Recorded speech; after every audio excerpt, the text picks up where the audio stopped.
আচ্ছা, আজকের ক্লাস হচ্ছে মূলত আন্তর্জাতিক বিষয়ের আমাদের প্রথম লেকচার। এবং আজকের এই লেকচারে আপনারা বেশ কিছু গুরুত্বপূর্ণ আলোচনা পাচ্ছেন, যেমন হলো আমাদের আহ, পরীক্ষায় প্রায় সময় যে দেশ এবং মহাদেশ নিয়ে প্রশ্ন আসে, বিভিন্ন দেশের যে মুদ্রা, রাজধানী, আইনসভা, তারপরে গুরুত্বপূর্ণ যে স্থাপনাগুলো বা বিভিন্ন অঞ্চলের যে পরিচয়, এবং পুরো পৃথিবীতে সমুদ্রপথে এবং স্থলপথে উভয় দিক থেকে যেগুলো ইম্পর্ট্যান্ট বিষয় আছে, যেমন তার মধ্যে প্রণালী আছে, তারপরে হলো আপনার বিভিন্ন সামুদ্রিক যে এলাকাগুলো।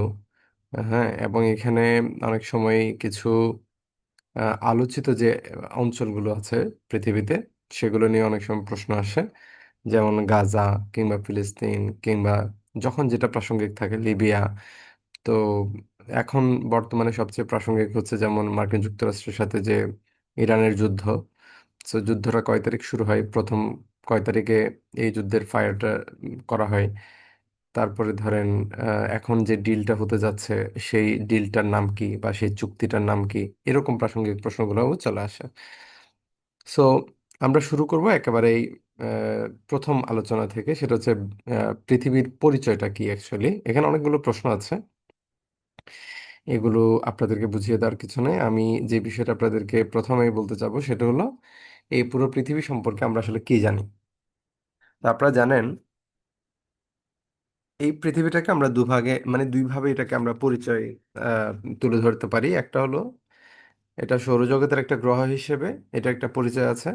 দ্যাট মিনস বৃহস্পতি যেমন একটি গ্রহ, শনি যেমন একটি গ্রহ, মঙ্গল যেমন একটি গ্রহ, তাহলে পৃথিবীটাও হচ্ছে একটি গ্রহ। সেই হিসেবে এক ধরনের এটা জিওগ্রাফিক্যাল একটা পরিচয় আছে। আর এর চেয়ে বেশি পরিচয় হলো এটার ভেতরকার পরিচয়টা, অর্থাৎ এই পৃথিবীর কোথায় কি কি আছে, পৃথিবীর মধ্যে আর কি, পৃথিবীর ভেতরে, সেটা নিয়ে আরেকটা পরিচয়, এবং সেটাই সবচেয়ে ব্যাপক। প্রশ্ন আসার সবচেয়ে বড় খাত হলো সেটা। সো এই পৃথিবীটাকে আমরা যদি ভাগ করি বিভিন্ন অঞ্চলে, তাহলে আমরা এখানে 7টি অঞ্চল পাই, যে অঞ্চলগুলোর মধ্যে আমরা প্রধানত এশিয়া, ইউরোপ, আফ্রিকা, আমেরিকা এবং আহ, ওশেনিয়া, এই অঞ্চলগুলোকে আমরা সবচেয়ে বেশি চিনি, জানি আমরা।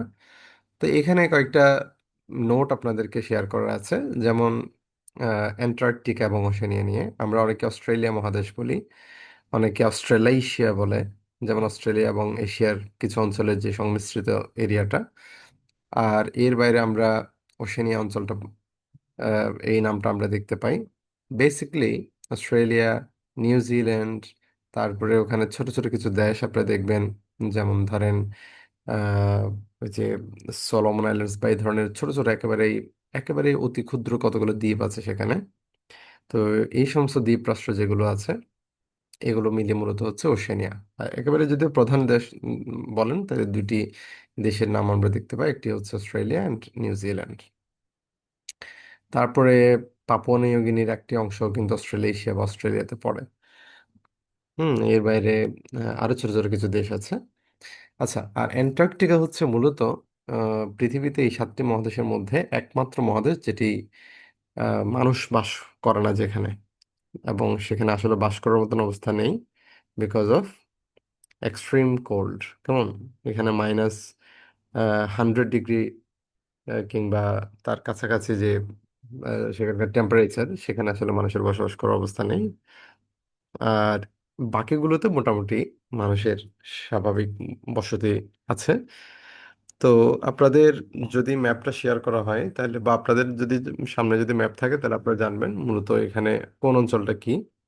আমি সম্ভবত আপনাদের সাথে আরেকবার ম্যাপ শেয়ার করেছিলাম। সো আমি আপনাদের সাথে আরেকটা ম্যাপ শেয়ার করলে আপনাদেরকে অঞ্চলগুলো বোঝাতে আসলে সুবিধা হতো। আমি সরাসরি গুগল ম্যাপটা আপনাদেরকে একটু দেখাই। আপনারা কি স্ক্রিনে কি ম্যাপটা দেখতে পাচ্ছেন?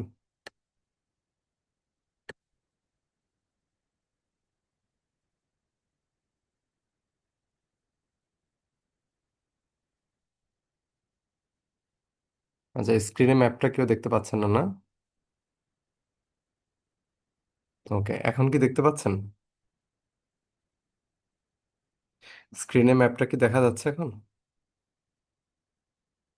আচ্ছা, আচ্ছা, জি স্যার। Okay, thank you. আমি এখন আপনাদেরকে এখানে কয়েকটা জিনিস মার্কিং করে দিচ্ছি, আপনারা একটু খেয়াল করেন।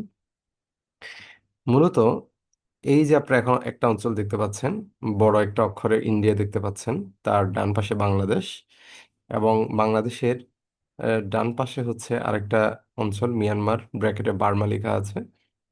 এবং এরপরেই আমরা ডানে দেখতে পাচ্ছি থাইল্যান্ড, আরেকটা রাষ্ট্র, তারপরে কম্বোডিয়া, ভিয়েতনাম, ঠিক আছে, তারপরে আরেকটু উপরে উঠলে লাওস, ঠিক আছে। এই যে অঞ্চলগুলো, আমি যদি আপনাদেরকে মোটা দাগে কিছু পরিচয় বলে দেই, তাহলে এই ইন্ডিয়া, বাংলাদেশ এবং মিয়ানমারের মধ্যবর্তী যে আপনারা আকাশি রঙের যে প্লেন এরিয়াটা দেখতেছেন ইয়েতে, মানচিত্রে, এটি হচ্ছে মূলত বঙ্গোপসাগর। এটি মূলত উপসাগর। আর উপসাগর মানে আপনারা জানেন কিনা, তিন দিক থেকে যদি স্থলভাগ থাকে আর একদিকে যদি জল থাকে, আমি একটু ম্যাপটা আর একটু ক্লোজ না করে, বরং এটাকে আমি একটু জুম আউট করে দেখাই। এই যে দেখেন, এখন আপনারা কি দেখতে পাচ্ছেন, যে বঙ্গোপসাগরের সোজা উপরে বাংলাদেশ, বাম পাশে হচ্ছে ইন্ডিয়া, ডান পাশে মিয়ানমার, থাইল্যান্ড, রাইট? সো তিন দিকে তিন দিকে স্থল, আর নিচের ভাগে আমরা দেখতে পাচ্ছি ওয়াটার, এবং এটা হচ্ছে মূলত উপসাগর। সো এটি এই জন্য এটাকে উপসাগর বলা হচ্ছে। এভাবে আন্দামান একটি, এখানে ছোট একটা সাগর আপনারা দেখতে পাচ্ছেন। তাহলে এই সাগরের সাথে আবার উপসাগরের তো নিশ্চয় পার্থক্য আছে। সাগর বিশাল একটা এরিয়া, হ্যাঁ, উপসাগর এটাও একটা বিশাল এরিয়া, শুধু পার্থক্য হচ্ছে এটাই। হ্যাঁ, আর আরেকটা বিষয় আছে, সেটা হচ্ছে পেনিনসুলা নামক যে, এই যে যেমন ধরেন আপনারা একটু এখানে আসেন, ছোট ছোট কিছু জিনিস আপনাদের একটু জেনে নেওয়া দরকার। এই যে আপনারা কি দেখতে পাচ্ছেন স্ক্রিনে, বড় করে আমি দেখাচ্ছি, এই যে যে অঞ্চলটা আপনারা দেখতে পাচ্ছেন এখানে, স্কাই কালার বা আকাশি রঙের যে অঞ্চলটা আপনারা দেখতে পাচ্ছেন, কি কি দেখা যায় এখানে? কুয়েত সিটি, এই যে এখানে বাহরাইন দেখতে পাচ্ছেন নিশ্চয়ই, বাহরাইন, বাহরাইনের পাশে হচ্ছে কাতার, ঠিক আছে। আবার বাহরাইনের আরেকটু উপরে আরেকটি জায়গা আছে দাম্মাম, যেটা হচ্ছে সৌদি আরবের একটি অঞ্চল। আর এর ঠিক এই একটু উপরে এখানে আকাশি রঙের একটা লিখা, এই অঞ্চলটার মধ্যে একটা লিখা, এই আকাশি রঙের এই পুরো অঞ্চলটাই হলো আসলে সামুদ্রিক এরিয়া, এবং এটার নাম হচ্ছে পার্সিয়ান গালফ, অর্থাৎ আমরা যেটাকে বলি পারস্য উপসাগর। বেসিকলি বে মানে উপসাগর, গালফ মানে উপসাগর, কিন্তু এই গালফ বলতে বোঝাচ্ছে যেটা অপেক্ষাকৃতভাবে, মানে স্থলভাগ দ্বারা ব্যাপকভাবে যেটা বেষ্টিত থাকে। আপনারা দেখতে পাচ্ছেন এখানেও কিন্তু তিন দিকে স্থল, একদিকে জল, কিন্তু যে একদিকে জল আছে সেই দিকটা অনেকটা সংকুচিত, রাইট? কিন্তু বঙ্গোপসাগরের মুখটা কি ছিল, অনেক চওড়া ছিল। যে একদিকে জল, সে একদিকে জলের ভাগটা অনেক চওড়া। তো এই হচ্ছে ব্যাপার। আর পৃথিবীতে এখন যে যুদ্ধটা আমেরিকার সাথে চলছে, আজকে হয়তো ডিল হওয়ার ঘোষণা এসেছে, সেই ইরানের অবস্থান হচ্ছে এই পার্সিয়ান গালফের এই উপরের ভাগটায়। এই যে দেখতেছেন সিরাজ, এটা হচ্ছে ইরানের একটা প্রদেশ বা প্রভিন্স। তারপরে আরেকটি আপনার জায়গার নাম শুনেছেন হয়তো, বন্দর আব্বাস, যেটা হচ্ছে তাদের বন্দর হিসেবে বিখ্যাত আর কি, তাদের অর্থনৈতিক একটি গুরুত্বপূর্ণ একটি কেন্দ্র। তারপরে এই জায়গাতে একদম উপরে দেখেন ইরান, এখানে ক্লিক করার সাথে সাথে চলে এসেছে এই পুরো ইরানের যে এরিয়াটা, এটার পাশেই এই পার্সিয়ান গাল্ফ, এবং এই পার্সিয়ান গাল্ফটা মূলত ইরানের একটা ব্যাপক এখানে রাজনৈতিক প্রভাব আছে। আর এই যে আপনারা এই ছোট যে একটা এখানে আহ, জলপথ, যেটি হচ্ছে দুবাই, আবুধাবি, কিংবা ইউনাইটেড আরব আমিরাতের যে আহ, এখানে অঞ্চল আছে, এই অঞ্চলের সাথে ইরানের অল্প ছোট একটা ওয়াটার ডিস্টেন্স এখানে আছে মূলত। যদি এই ডিস্টেন্সটা কাভার করে ফেলা যায়, তাহলে কিন্তু ইরানের পক্ষে ইউএই কে রিচ করা একেবারে সহজ, যেটা আন্তর্জাতিক রাজনীতির গুরুত্বপূর্ণ বিষয়। যাই হোক, আমরা চলে আসছি। আপনারা যে হরমুজ প্রণালীর নাম শুনছেন না সবাই? আপনারা কি জানেন হরমুজ প্রণালী কি? আচ্ছা, প্রণালী জিনিসটা কি, এটা কি আপনারা জানেন? প্রণালী জিনিসটা কি? কেউ জানলে আপনারা রেসপন্স করতে পারেন।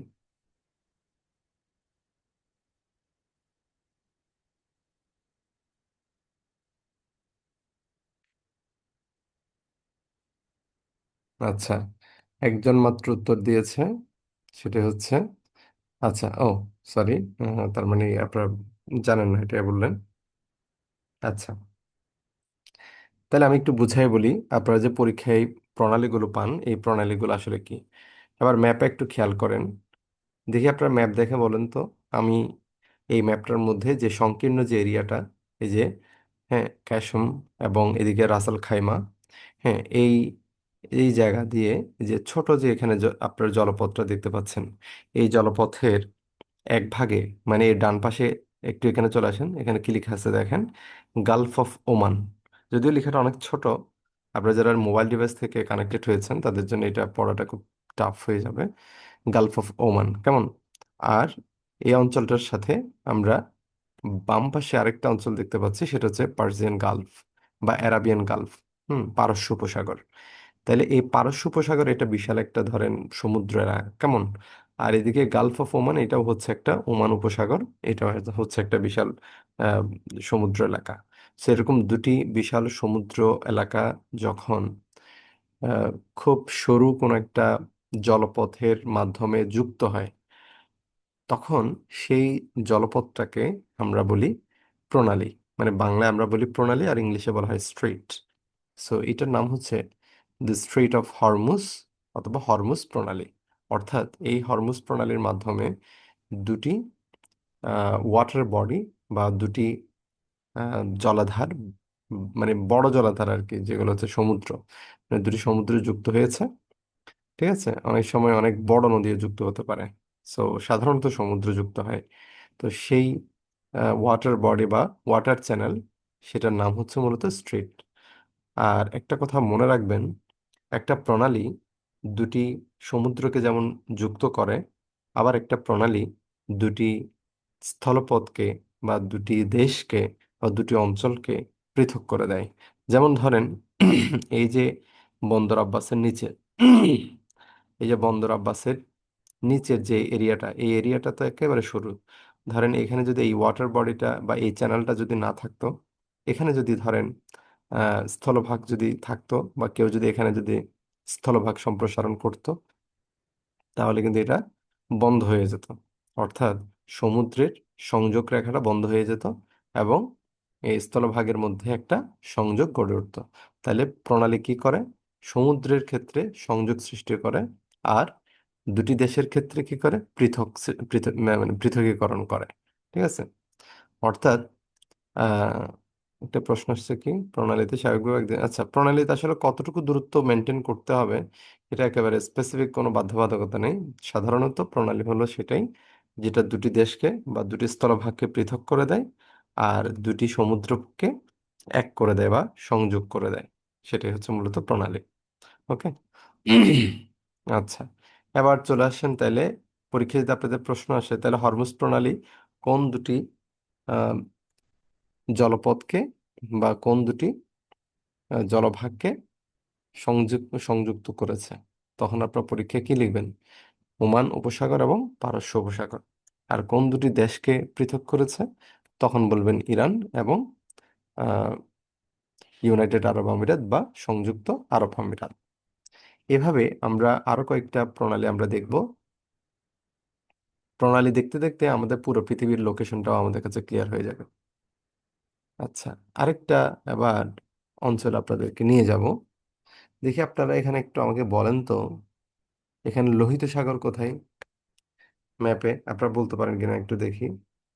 এগুলো আসলে আপনাদেরকে প্রশ্ন করা মানে আপনাদেরকে একটু কানেক্ট করা আসলে ক্লাসে।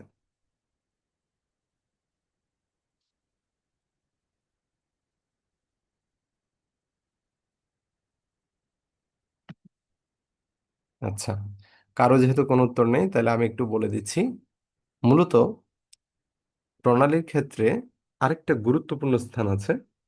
সে স্থানটা হচ্ছে, দেখেন, আমি আপনাদের একটু জুম করে দেখাই।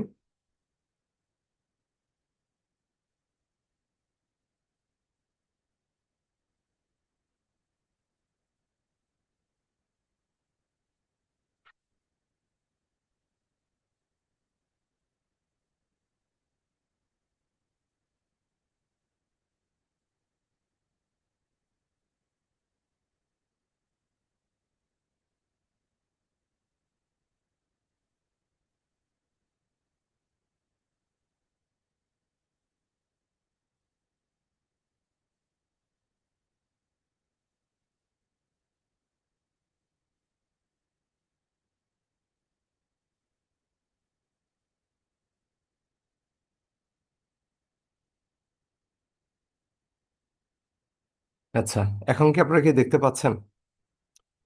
এই যে একটা, আচ্ছা আর একটু জুম করি। আচ্ছা, এই যে এই এলাকাটা কি কোন এলাকা আপনারা বুঝতে পারতেছেন? ইসরায়েলকে আপনারা দেখতে পাচ্ছেন? Israel, Cairo. এই যে আমি একটু মার্কিং করে দেখাচ্ছি, এই যে উপরের এই ভাগটা হচ্ছে ইসরায়েল। হ্যাঁ, এদিকে গাজা উপত্যকা অঞ্চল, তারপরে হচ্ছে এই যে জর্ডান। এই জায়গাতে এটা যদি আরেকটু যদি আমি করি, এখানে এই ইসরায়েল এবং জর্ডানের নিচের যে এলাকাটা, এটা পুরোটাই হচ্ছে মূলত সৌদি আরবিয়া। এবং এই সৌদি আরবিয়ার পাশে এদিকে দেখেন ইজিপ্ট, মিশর দেখতে পাচ্ছেন? ঠিক আছে, এই জায়গাতে একটু আসেন। এখানে এই যে আকাশি রঙের যে অঞ্চলটা আপনারা দেখতে পাচ্ছেন, এটা হচ্ছে মূলত কি, দেখেন একটু সবাই, এটাই হচ্ছে মূলত সেই লোহিত সাগর।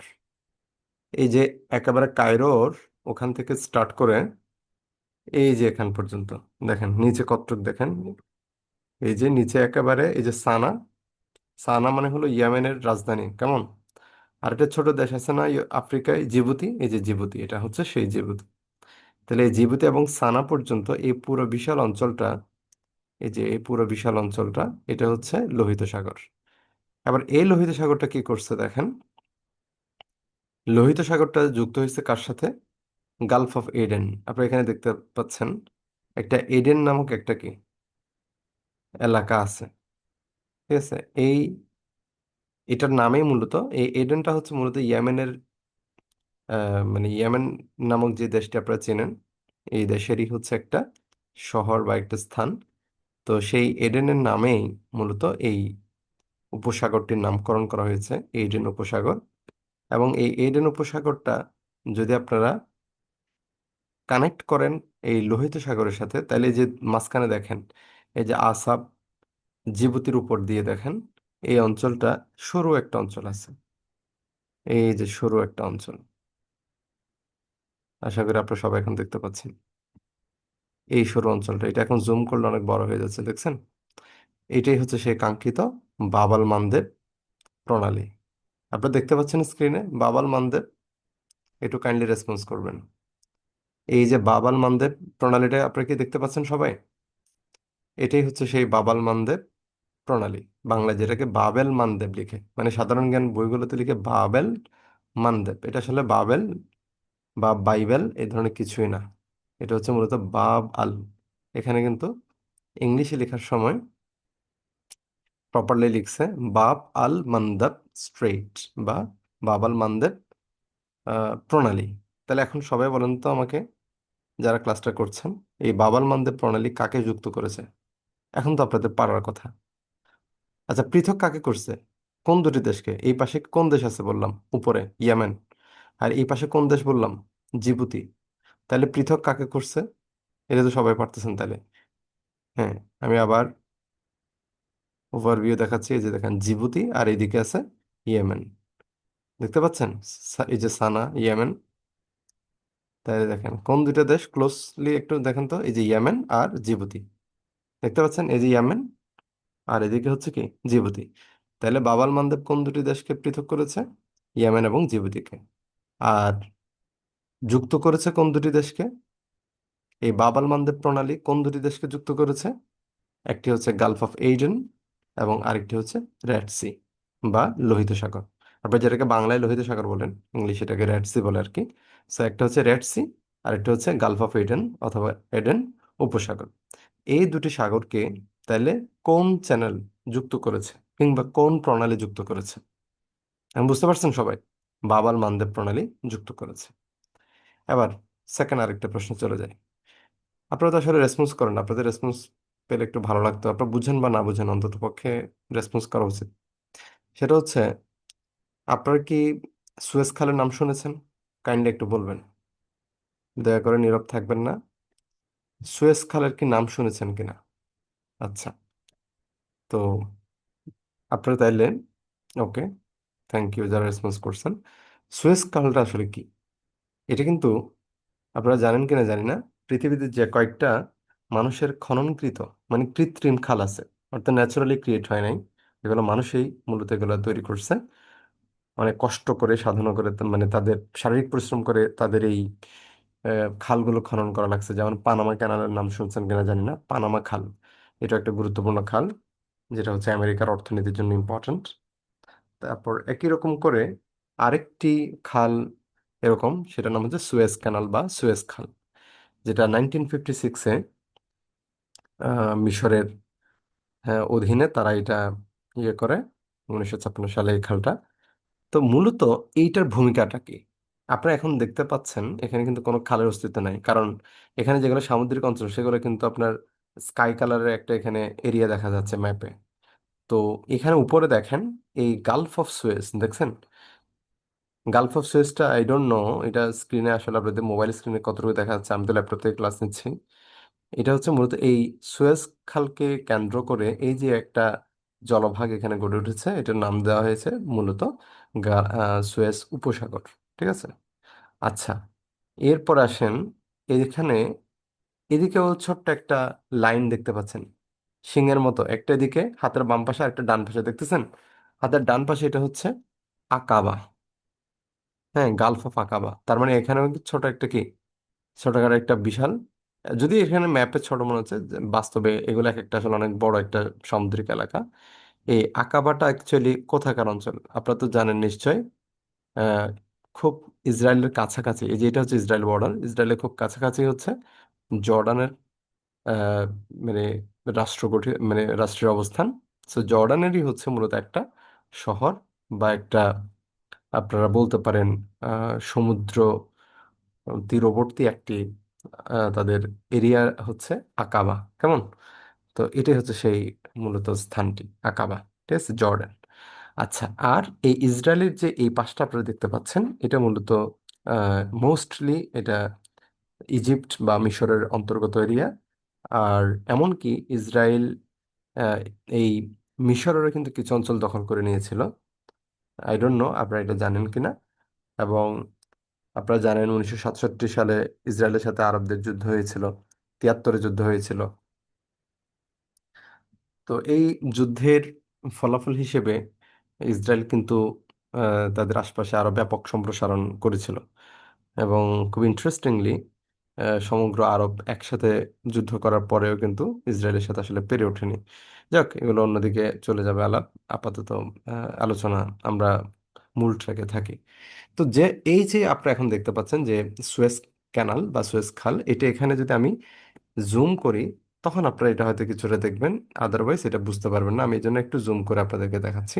আপনারা সুয়েজ শব্দটা কি দেখতে পাচ্ছেন? এই যে সুয়েজ দেখতে পাচ্ছেন, সুয়েজ গভর্নরেট ইজিপ্ট, মানে এটা হচ্ছে মিশরের একটি অঞ্চল। কেমন? সুয়েজ। এটাকে আমি আরেকটু যদি জুম করি, তাহলে আপনারা দেখতে পাবেন এই সুয়েজ খালের ব্যাপারটা। সেটা হচ্ছে এই যে সুয়েজ, একটা জিনিস দেখেন তো, খুবই সূক্ষ্ম একটা এখানে সামুদ্রিক রেখা চলে গেছে না? খুবই সূক্ষ্ম দেখেন, এই যে একদম খুব ছোট। এই যে পোর্ট তৌফিক, এরপর অ্যাশ শাট, এরপরে হচ্ছে এই যে সুয়েজের ইয়েটা দেখেন, এই যে, তারপরে এই জায়গায় এসে দেখেন মাদিয়া, তারপরে এভাবে আরেকটু আমরা উপরে উঠবো মস্ক অফ, এই যে দেখেন মস্ক অফ আবু শিকু। তারপরে এই জায়গাতে এসে এবার সুয়েজ ক্যানালটা আরেকটু সম্প্রসারিত হলো, দেন সম্প্রসারণটা আরো বেড়ে গেছে, আরো বড় হলো, একটা পর্যায়ে আল কিবরিতে এসে, এই আল কিবরিত হয়ে যে অঞ্চলটা, এখানে এসে তার মুখটা একেবারে এখানে খুলে গেছে ইসমাইলিয়া গভর্নরেটের কাছাকাছি। এই জায়গাতে এসে এটা কার সাথে মিশেছে জানেন? দেখে কে বলতে পারেন বলেন? এই যে বিশাল একটা জলরাশির সাথে মিলে গেছে না, মিশে গেছে। এই বিশাল জলরাশিটার নাম কি? দেখি কে বলতে পারেন। দেখি একটু চেষ্টা করেন আপনারা পারেন কিনা। আই হোপ চেষ্টা করলে আপনারা পারবেন। এটা কোন অঞ্চলের সাথে মিশে গেছে দেখি বলেন।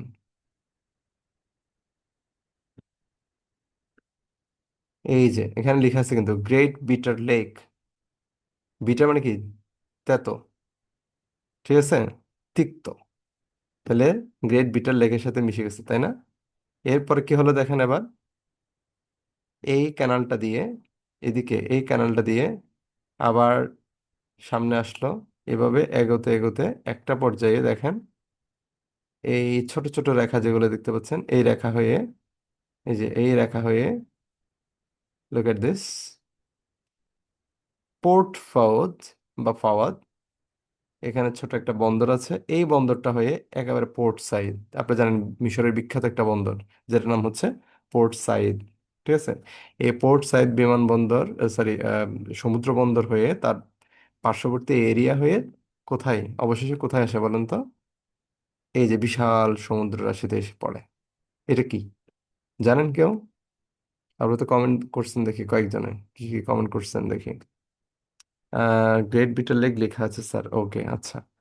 জোনায়েদ বলছেন ভূমধ্যসাগর, ওকে ভেরি গুড। দুজনের আনসারটা ঠিক আছে। প্রথম অঞ্চল যেটা ছিল ওইটা গ্রেট বিটার লেক ছিল, ওইটা তো লেখাই আছে। আর মূলত এখন যে অঞ্চলটাতে আমরা এসে পৌঁছেছি ফাইনালি, এটাই হচ্ছে মূলত ভূমধ্যসাগর। সো এখন দেখেন আমি আবার জুম আউট করে দেখাচ্ছি। এই পোর্ট সাইড থেকে, এই পোর্ট সাইডের উপরে এই বিশাল যে স্কাই এরিয়াটা, স্কাই রঙের, এই আকাশি রঙের এরিয়াটা তো হচ্ছে সমুদ্র, কেমন? তাহলে এই জায়গা থেকে, পোর্ট সাইড থেকে আপনি দেখেন এখানে ইসমাইলিয়া বা আল ফাওয়াদ বা আবু সুলতান, এই জায়গাগুলো থেকে শুরু করে একদম সুয়েজ, এই যে দেখেন। তার মানে আমি যদি এটা যদি ওভারভিউ দেখাই, তাহলে দেখেন ওভারভিউতে কি দেখা যাচ্ছে। এই যে একেবারে সুয়েজ থেকে পোর্ট সাইড পর্যন্ত দেখছেন, পোর্ট সাইড থেকে সুয়েজ পর্যন্ত বিশাল একটা এরিয়া। এই পুরো এরিয়াটা, এটা এখন যেভাবে দেখছেন এটা একসময় এরকম ছিল না, এটা আসলে ক্রিয়েট করতে হয়েছে, মানুষকে এটা তৈরি করতে হয়েছে, কেমন? সো এখন আপনারা বলেন তাইলে, এই সুয়েজ খাল এটাও কিন্তু একটা স্ট্রেটের মতো না তাইলে, প্রণালীর মতো? এবং এটা কাকে কাকে যুক্ত করেছে দেখি বলেন তো, কে বলতে পারেন এখন বলেন? এতক্ষণ তো অনেক আলোচনা করলাম, পারবেন না কেউ বলতে? কাকে যুক্ত করেছে এটা? ভূমধ্যসাগরকে যুক্ত করেছে, দ্যাট ইজ ফাইন, বাট কার সাথে? ভূমধ্যসাগরকে কার সাথে যুক্ত করেছে বলতে পারবেন না আপনারা? এই সুয়েজ খালের এক পাশে ভূমধ্যসাগর, কিন্তু অন্য পাশে কি? একটু আগে তো আমরা পড়লাম, এই যে কি লেখা আছে দেখেন, অন্য পাশে কি? এই যে সুয়েজ, সুয়েজ গালফ হয়ে এদিকে বিশাল যে এই সামুদ্রিক এরিয়াটা, এটার নাম কি? এই সামুদ্রিক এরিয়ার নাম কি বলছিলাম মনে আছে? লোহিত সাগর বলছিলাম না? তাহলে এই লোহিত সাগর, এই যে দেখেন লোহিত সাগর, এই লোহিত সাগরটা, এই যে বিশাল এই যে লোহিত সাগরটা, এই লোহিত সাগরটাকে সংযুক্ত করেছে এই যে মেডিটেরেনিয়ান সি, দেখছেন? মেডিটেরেনিয়ান মানে কি? ভূমধ্যসাগর, ইংলিশে এটাকে বলে মেডিটেরেনিয়ান। সো এই ভূমধ্যসাগরের সাথে এই লোহিত সাগরকে সংযুক্ত করেছে যেই সমুদ্রপথ বা যেই ওয়াটার চ্যানেল, সেটার নাম হচ্ছে মূলত সুয়েজ ক্যানাল। বুঝতে পেরেছেন? এবং এই সুয়েজ ক্যানাল আবার পৃথকও করেছে কাকে? যেমন আপনি দেখতে পাচ্ছেন এই পাশের সবগুলো দেশ হচ্ছে কি এশিয়া না? দেখেন তো, Lebanon, Israel, Jordan, Syria, Iraq, Kuwait, সবগুলোই হচ্ছে Asian country. Saudi Arabia, Yemen, আর এই পাশে দেখেন আলেকজান্দ্রিয়া, এটা তো পৃথিবীর অন্যতম একটা ঐতিহাসিক পুরাতন স্থান। আপনারা জানেন আলেকজান্দ্রিয়া অনেক স্মৃতি বিজড়িত, পৃথিবীর অনেক বড় রাজা মহারাজা শাসক, হাজার হাজার বছর পূর্বের, হ্যাঁ, অনেক প্রতাপশালী লোকেরা এই জায়গাটা শাসন করতো। না, সুয়েজ খালকে সুয়েজ প্রণালী বলতে হবে এমন কোনো কথা নেই, এটা সুয়েজ ক্যানাল বললেও সমস্যা নেই, এটা প্রণালীর মতোই কাজ করে। সো এটা যে নামে পরিচিত আমি সেই নামেই তাকে রাখতে পারি, it's fine, okay, there is no problem. আচ্ছা, তারপরে তাহলে আমরা যেটা বুঝতে পারলাম, এই সুয়েজ খাল তাহলে কোন দুটি অঞ্চলকে তাহলে পৃথক করে? এশিয়া এবং আফ্রিকা। তাহলে আপনারা কি বুঝতে পারছেন? এশিয়া এবং আফ্রিকাকে পৃথক করে, আমরা চাইলে এইভাবে বলতে পারি। আর তারপরে এদিকের এটাও চাইলে সেভাবে আমরা বলতে পারি, বাবেল মন্দির প্রণালী কাকে পৃথক করে? এই দুটি দেশের নাম না বলে আমরা চাইলে এশিয়া এবং আফ্রিকার কথা এখানে নিয়ে আসতে পারি।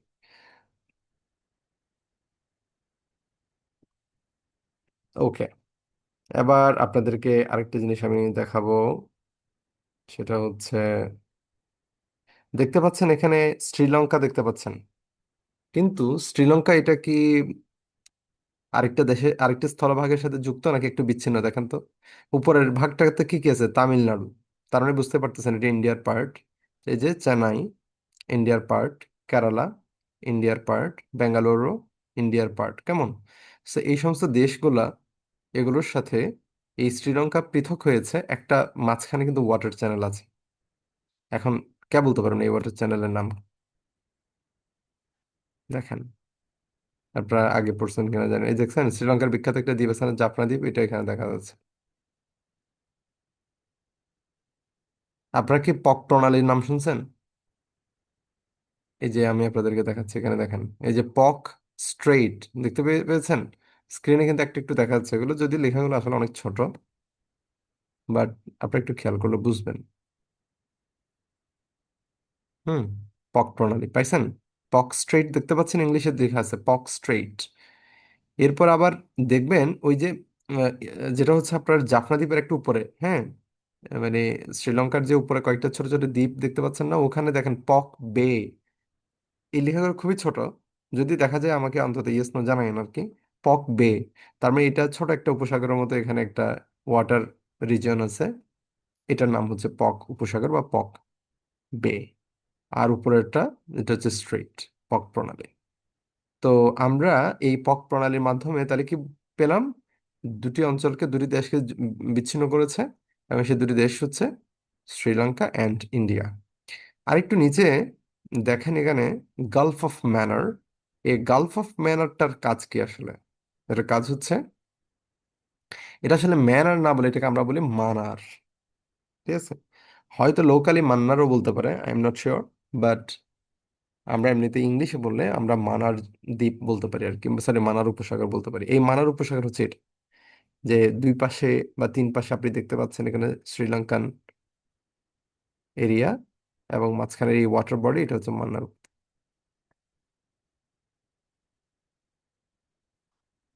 এবার চলেন আপনাদেরকে আরেকটা জায়গায় ঘুরতে নিয়ে যাই, কেমন? আমরা টাকা ছাড়া, কোনো ভিসা ছাড়া দেশে দেশে ঘুরতে থাকি।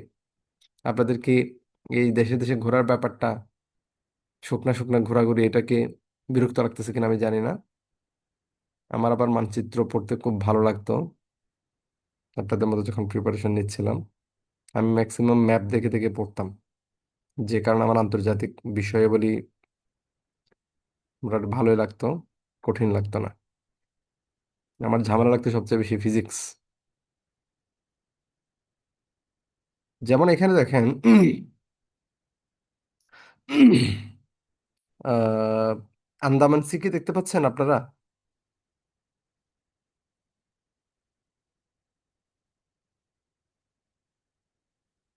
হুম, একটু রেসপন্স করেন। ওকে সাজ্জাদ, থ্যাংক ইউ। এই যে আন্দামান সি, আপনারা অনেক সময় পরীক্ষা প্রশ্ন পান না, আন্দামান সাগর কোথায় অবস্থিত?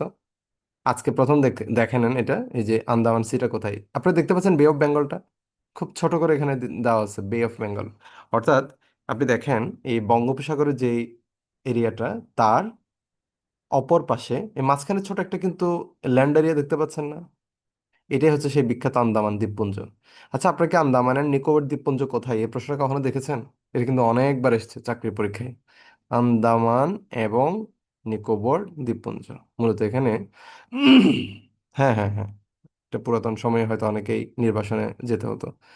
আচ্ছা, তো এই যে আন্দামান এবং হচ্ছে নিকোবর, কেমন, এই যে দ্বীপগুলোর আপনার নাম শুনেছেন, এগুলোই হচ্ছে মূলত সেই দ্বীপ অঞ্চল আর কি। এবং এই নামে এই পার্শ্ববর্তী যে বিশাল সাগরটা দেখতে পাচ্ছেন আন্দামানের এই ডান পাশে, এটাই হচ্ছে সেই আন্দামান সি। বুঝতে পেরেছেন? আচ্ছা, এখন আমরা সমুদ্র তো চিনলাম, তাহলে আন্দামান সাগর চিনলাম, আন্দামান দ্বীপপুঞ্জ আমরা চিনলাম, কিন্তু এখন যেটা আমি আপনাদেরকে চেনানোর চেষ্টা করতেছি সেটা হচ্ছে, একটু নিচে আসেন। আচ্ছা, আপনারা তো এটা বুঝতেছেন যে এই আন্দামান সাগরটা কোথায় পড়ছে। যেহেতু আপনার ডান পাশে দেখতে পাচ্ছেন থাইল্যান্ড, ক্যাম্বোডিয়া, তার মানে এটা এশিয়ার কোন সাইডে বলেন তো? এশিয়ার কি পশ্চিম পাশে, নাকি এশিয়ার পূর্ব পাশে, নাকি এশিয়ার উত্তর পাশে, নাকি দক্ষিণ? কি মনে হয় আপনাদের, বলেন তো? অন্তত এইটুকু আপনারা রেসপন্স করেন তো, আমরা এখন এশিয়ার কোন জায়গাতে আছি? মোবাইলে জুম করার অপশন আছে, জোনাইদ, থ্যাংক ইউ জোনাইদ। আসলে আপনারা যারা মোবাইলে কানেক্ট হয়েছেন সে, আপনারা চাইলে জুম করে দেখতে পারেন, ইটস ফাইন। আচ্ছা, সাজ্জাদ এখানে দিক হারিয়ে ফেলেছেন, আপনার আপনার জাহাজ বিচ্ছিন্ন হয়ে পড়েছে, তাহলে আমি আপনাকে একটু আবার দিক ফিরিয়ে দিচ্ছি। এই যে একটু দেখে নেন, যে বাংলাদেশ ওই পাশে ইন্ডিয়া, বাংলাদেশের অনেক নিচে এসে দেখেন এই যে বে অফ বেঙ্গলের বিশাল এরিয়া, আর বে অফ বেঙ্গলের ডান পাশে একটু নিচে আন্দামান সাগর, এবং এই আন্দামান সাগরের পাশের দেশগুলো দেখেন, থাইল্যান্ড একটা দেশ, ক্যাম্বোডিয়া একটা দেশ। তো আমি বলতে চেয়েছিলাম এই মিয়ানমার, থাইল্যান্ড, ক্যাম্বোডিয়া, ভিয়েতনাম, আপনি টোটাল যদি ম্যাপটা যদি একসাথে দেখেন তাহলে দেখেন এই পুরো ম্যাপটা পৃথিবীর মানচিত্রের মধ্যে, এই যে দেখেন বে অফ বেঙ্গল, থাইল্যান্ড, ভিয়েতনাম, এগুলো পৃথিবীর মানচিত্রের মধ্যে কোন জায়গায় অবস্থান করছে? পৃথিবীর মানচিত্রে পশ্চিম পাশ হচ্ছে কোনটা? এই যে আফ্রিকা, ইউরোপ এবং আমেরিকা, এগুলো হচ্ছে পশ্চিম পাশ। আর বাংলাদেশের পূর্বে হচ্ছে কোনগুলো? ফিলিপিন্স, জাপান, এগুলো হচ্ছে কি? জাপানকে সূর্যোদয়ের দেশ বলা হয় না, কারণ পৃথিবীতে প্রথম সূর্য উদয় কোথায় দেখা যায়? জাপানে। কেন? কারণ সেটা সবচেয়ে পূর্বের দেশ, সেজন্য। তাহলে আমরা বুঝতে পারলাম জাপান, চায়না, থাইল্যান্ড, ভিয়েতনাম, এগুলো হচ্ছে কি? পূর্বের দেশ। আবার আপনাদের একটা প্রশ্ন থাকতে পারে, স্যার জাপান পূর্বের, ঠিক আছে, কিন্তু থাইল্যান্ড তো শুধু পূর্ব না, থাইল্যান্ড তো আবার একটু দক্ষিণ দিকেও বলা যায়, মানে দক্ষিণ এবং পূর্ব দুটোই, সেজন্য না এটা আমরা বলতে পারি সাউথ ইস্টার্ন কান্ট্রি।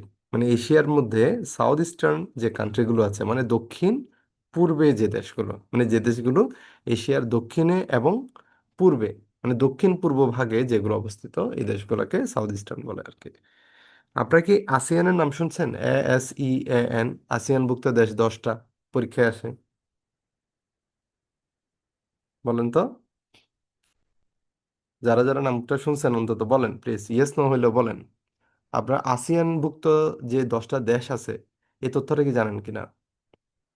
আচ্ছা, ভেরি গুড, কয়েকজন আপনারা রেসপন্স করছেন, থ্যাংক ইউ। তার মানে আসিয়ানভুক্ত দেশ আসলে কোনগুলো সেগুলো আমি আপনাদেরকে বলি। আসিয়ানের ফুল ফর্মটা কি জানেন আপনারা? আসিয়ানটা সংক্ষেপে কিভাবে লিখে? ASEAN, এরকম না? দেখি আপনারা কেউ কি জানেন আসিয়ান মানে কি? জানলে আমাকে বলতে পারেন, আপনার এখানে আনইজি ফিল করার কিচ্ছু নাই। ভুল হলে ভুল হোক, সমস্যা নাই। আসিয়ানের ফুল ফর্মটা কে বলতে পারবেন?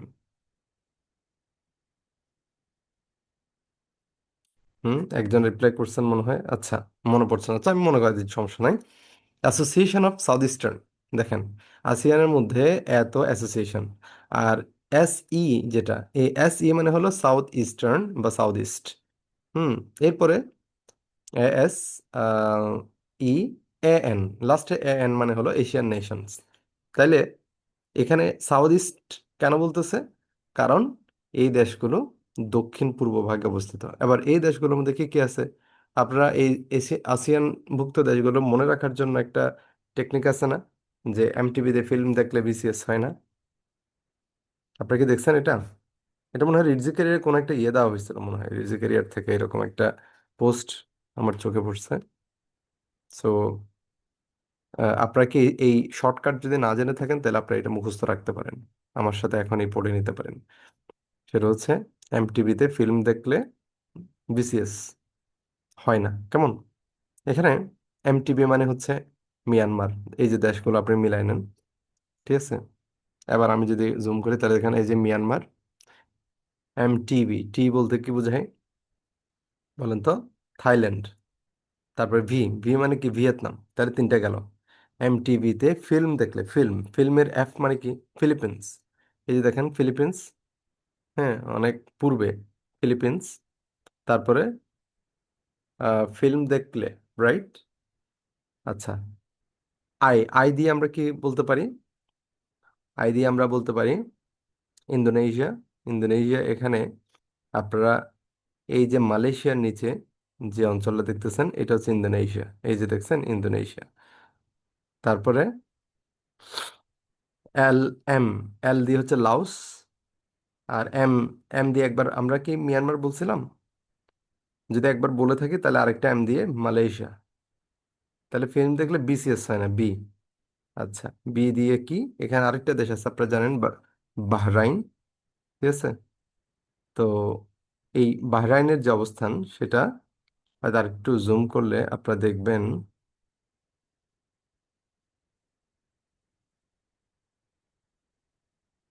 সরি, বাহরাইন না, sorry, I was mistaken, Brunei এটা। এই যে ব্রুনাই, এই যে দেখছেন ব্রুনাই, যেটা রাজধানী দারুস সালাম। তারপরে BCS, তাহলে BCS, সি হচ্ছে ক্যাম্বোডিয়া, ঠিক আছে, আর এস হচ্ছে এই যে সিঙ্গাপুর। ওকে, বুঝতে পেরেছেন সবাই? এই হচ্ছে দেশগুলো। আপনারা আশা করি সবগুলো দেশ পেয়ে গেছেন। এভাবে এই, আচ্ছা, একটা রেসপন্স এসছে, Myanmar, Thailand, Vietnam, Philippines, Indonesia, Bhutan না, এখানে ভুটান নাই। ভুটান নেই এখানে। এই ভুটানের জায়গায় মূলত এটা হবে ব্রুনাই। ক্যাম্বোডিয়া আছে, সিঙ্গাপুর আছে, শ্রীলঙ্কাও নাই। হ্যাঁ, শ্রীলঙ্কা নাই। শ্রীলঙ্কার জায়গায় এখানে লাওস দিতে হবে আর কি। মালয়েশিয়া, ঠিক আছে বাকিগুলো। ওকে, এখন আমরা তাইলে আসিয়ান জানলাম, আসিয়ানভুক্ত দেশগুলো কোন এবং আসিয়ানভুক্ত দেশগুলো কোন অঞ্চলের। এখন যদি পুরো ওয়ার্ল্ড, যদি আমি যদি একসাথে দেখাই, তাহলে পুরো ওয়ার্ল্ড ম্যাপটা দেখেন। এখানে এই যে আপনারা দেখতে পাচ্ছেন, এই মালয়েশিয়া, ফিলিপিন্স, এই অঞ্চলগুলোর আরেকটু নিচে বিশাল বড় একটা অস্ট্রেলিয়া। এই অস্ট্রেলিয়াটাই হচ্ছে মূলত ওশেনিয়া মহাদেশ, এবং এই ওশেনিয়া মহাদেশ আমি বলেছিলাম প্রধান দেশ হচ্ছে অস্ট্রেলিয়া, এবং আরেকটা দেশ আছে নিউজিল্যান্ড। এই যে নিউজিল্যান্ড দেখেন, আপনারা দেখতে পাচ্ছেন নিউজিল্যান্ড একদম পৃথিবীর এক কোণায়, একদম এক কোণায়। কেউ যদি কখনো নিউজিল্যান্ড যান, তার মানে বুঝতে হবে আপনি পৃথিবীর একদম একটা কোণায় অবস্থান করছেন। ঠিক আছে? মানে এই দেশটা যদি কখনো যদি সমুদ্রের তলে যদি হারিয়ে যায়, তাহলে পৃথিবীর অন্য দেশের অঞ্চলে এটার কোনো প্রভাব পড়ার মতন অবস্থা নয়, কারণ একেবারে বিচ্ছিন্ন একটা অঞ্চল। যাই হোক, এরপরে দেখেন আরো এখানে কিছু দেশ আছে, যেমন পাপুয়া নিউগিনির কথা আমি আপনাদেরকে একটু আগে বলেছিলাম। এই যে পাপুয়া নিউগিনি অস্ট্রেলিয়ার উপরে আপনারা দেখবেন। তারপর আরো কিছু ছোট ছোট দেশের কথা বলছিলাম না, এগুলো হচ্ছে সেই ছোট ছোট দেশ। সোলোমন আইল্যান্ডের কথা বলেছিলাম, আপনারা খেয়াল করছেন কিনা জানেন, এই যে সোলোমন আইল্যান্ড দেখতে পাচ্ছেন, এটাই হচ্ছে সেই সোলোমন আইল্যান্ড। এটা কিন্তু আবার সুলেমান না, আমার বাংলাদেশে তো আবার এটার সবাই হয়তো আমরা সুলেমান বলার সম্ভাবনা আছে, দেখেন সুলেমান বলি আর না, এটা হচ্ছে সলোমন, কেমন। তারপরে নিউ ক্যালিডোনিয়া, তারপরে হচ্ছে নরফোক। এই যে ফিজি, ছোট একটা ফিজি দেশের নাম আপনারা অনেকে মনে হয় শুনেছেন, এই ফিজি দেশ হচ্ছে এটাই, সামোয়া, টোঙ্গা। ঠিক আছে, এরকম ছোট ছোট দেশগুলো সহ মিলে এই অঞ্চলটা, ওশেনিয়া অঞ্চলটা মূলত কি গঠিত। That's all. এরপরে আমরা প্রণালীর ক্ষেত্রে আরো কিছু প্রশ্ন আপনারা পেতে পারেন, যেমন আমি আরেকটা আপনাদেরকে এখানে ছোট্ট একটা বিষয় দেখাবো।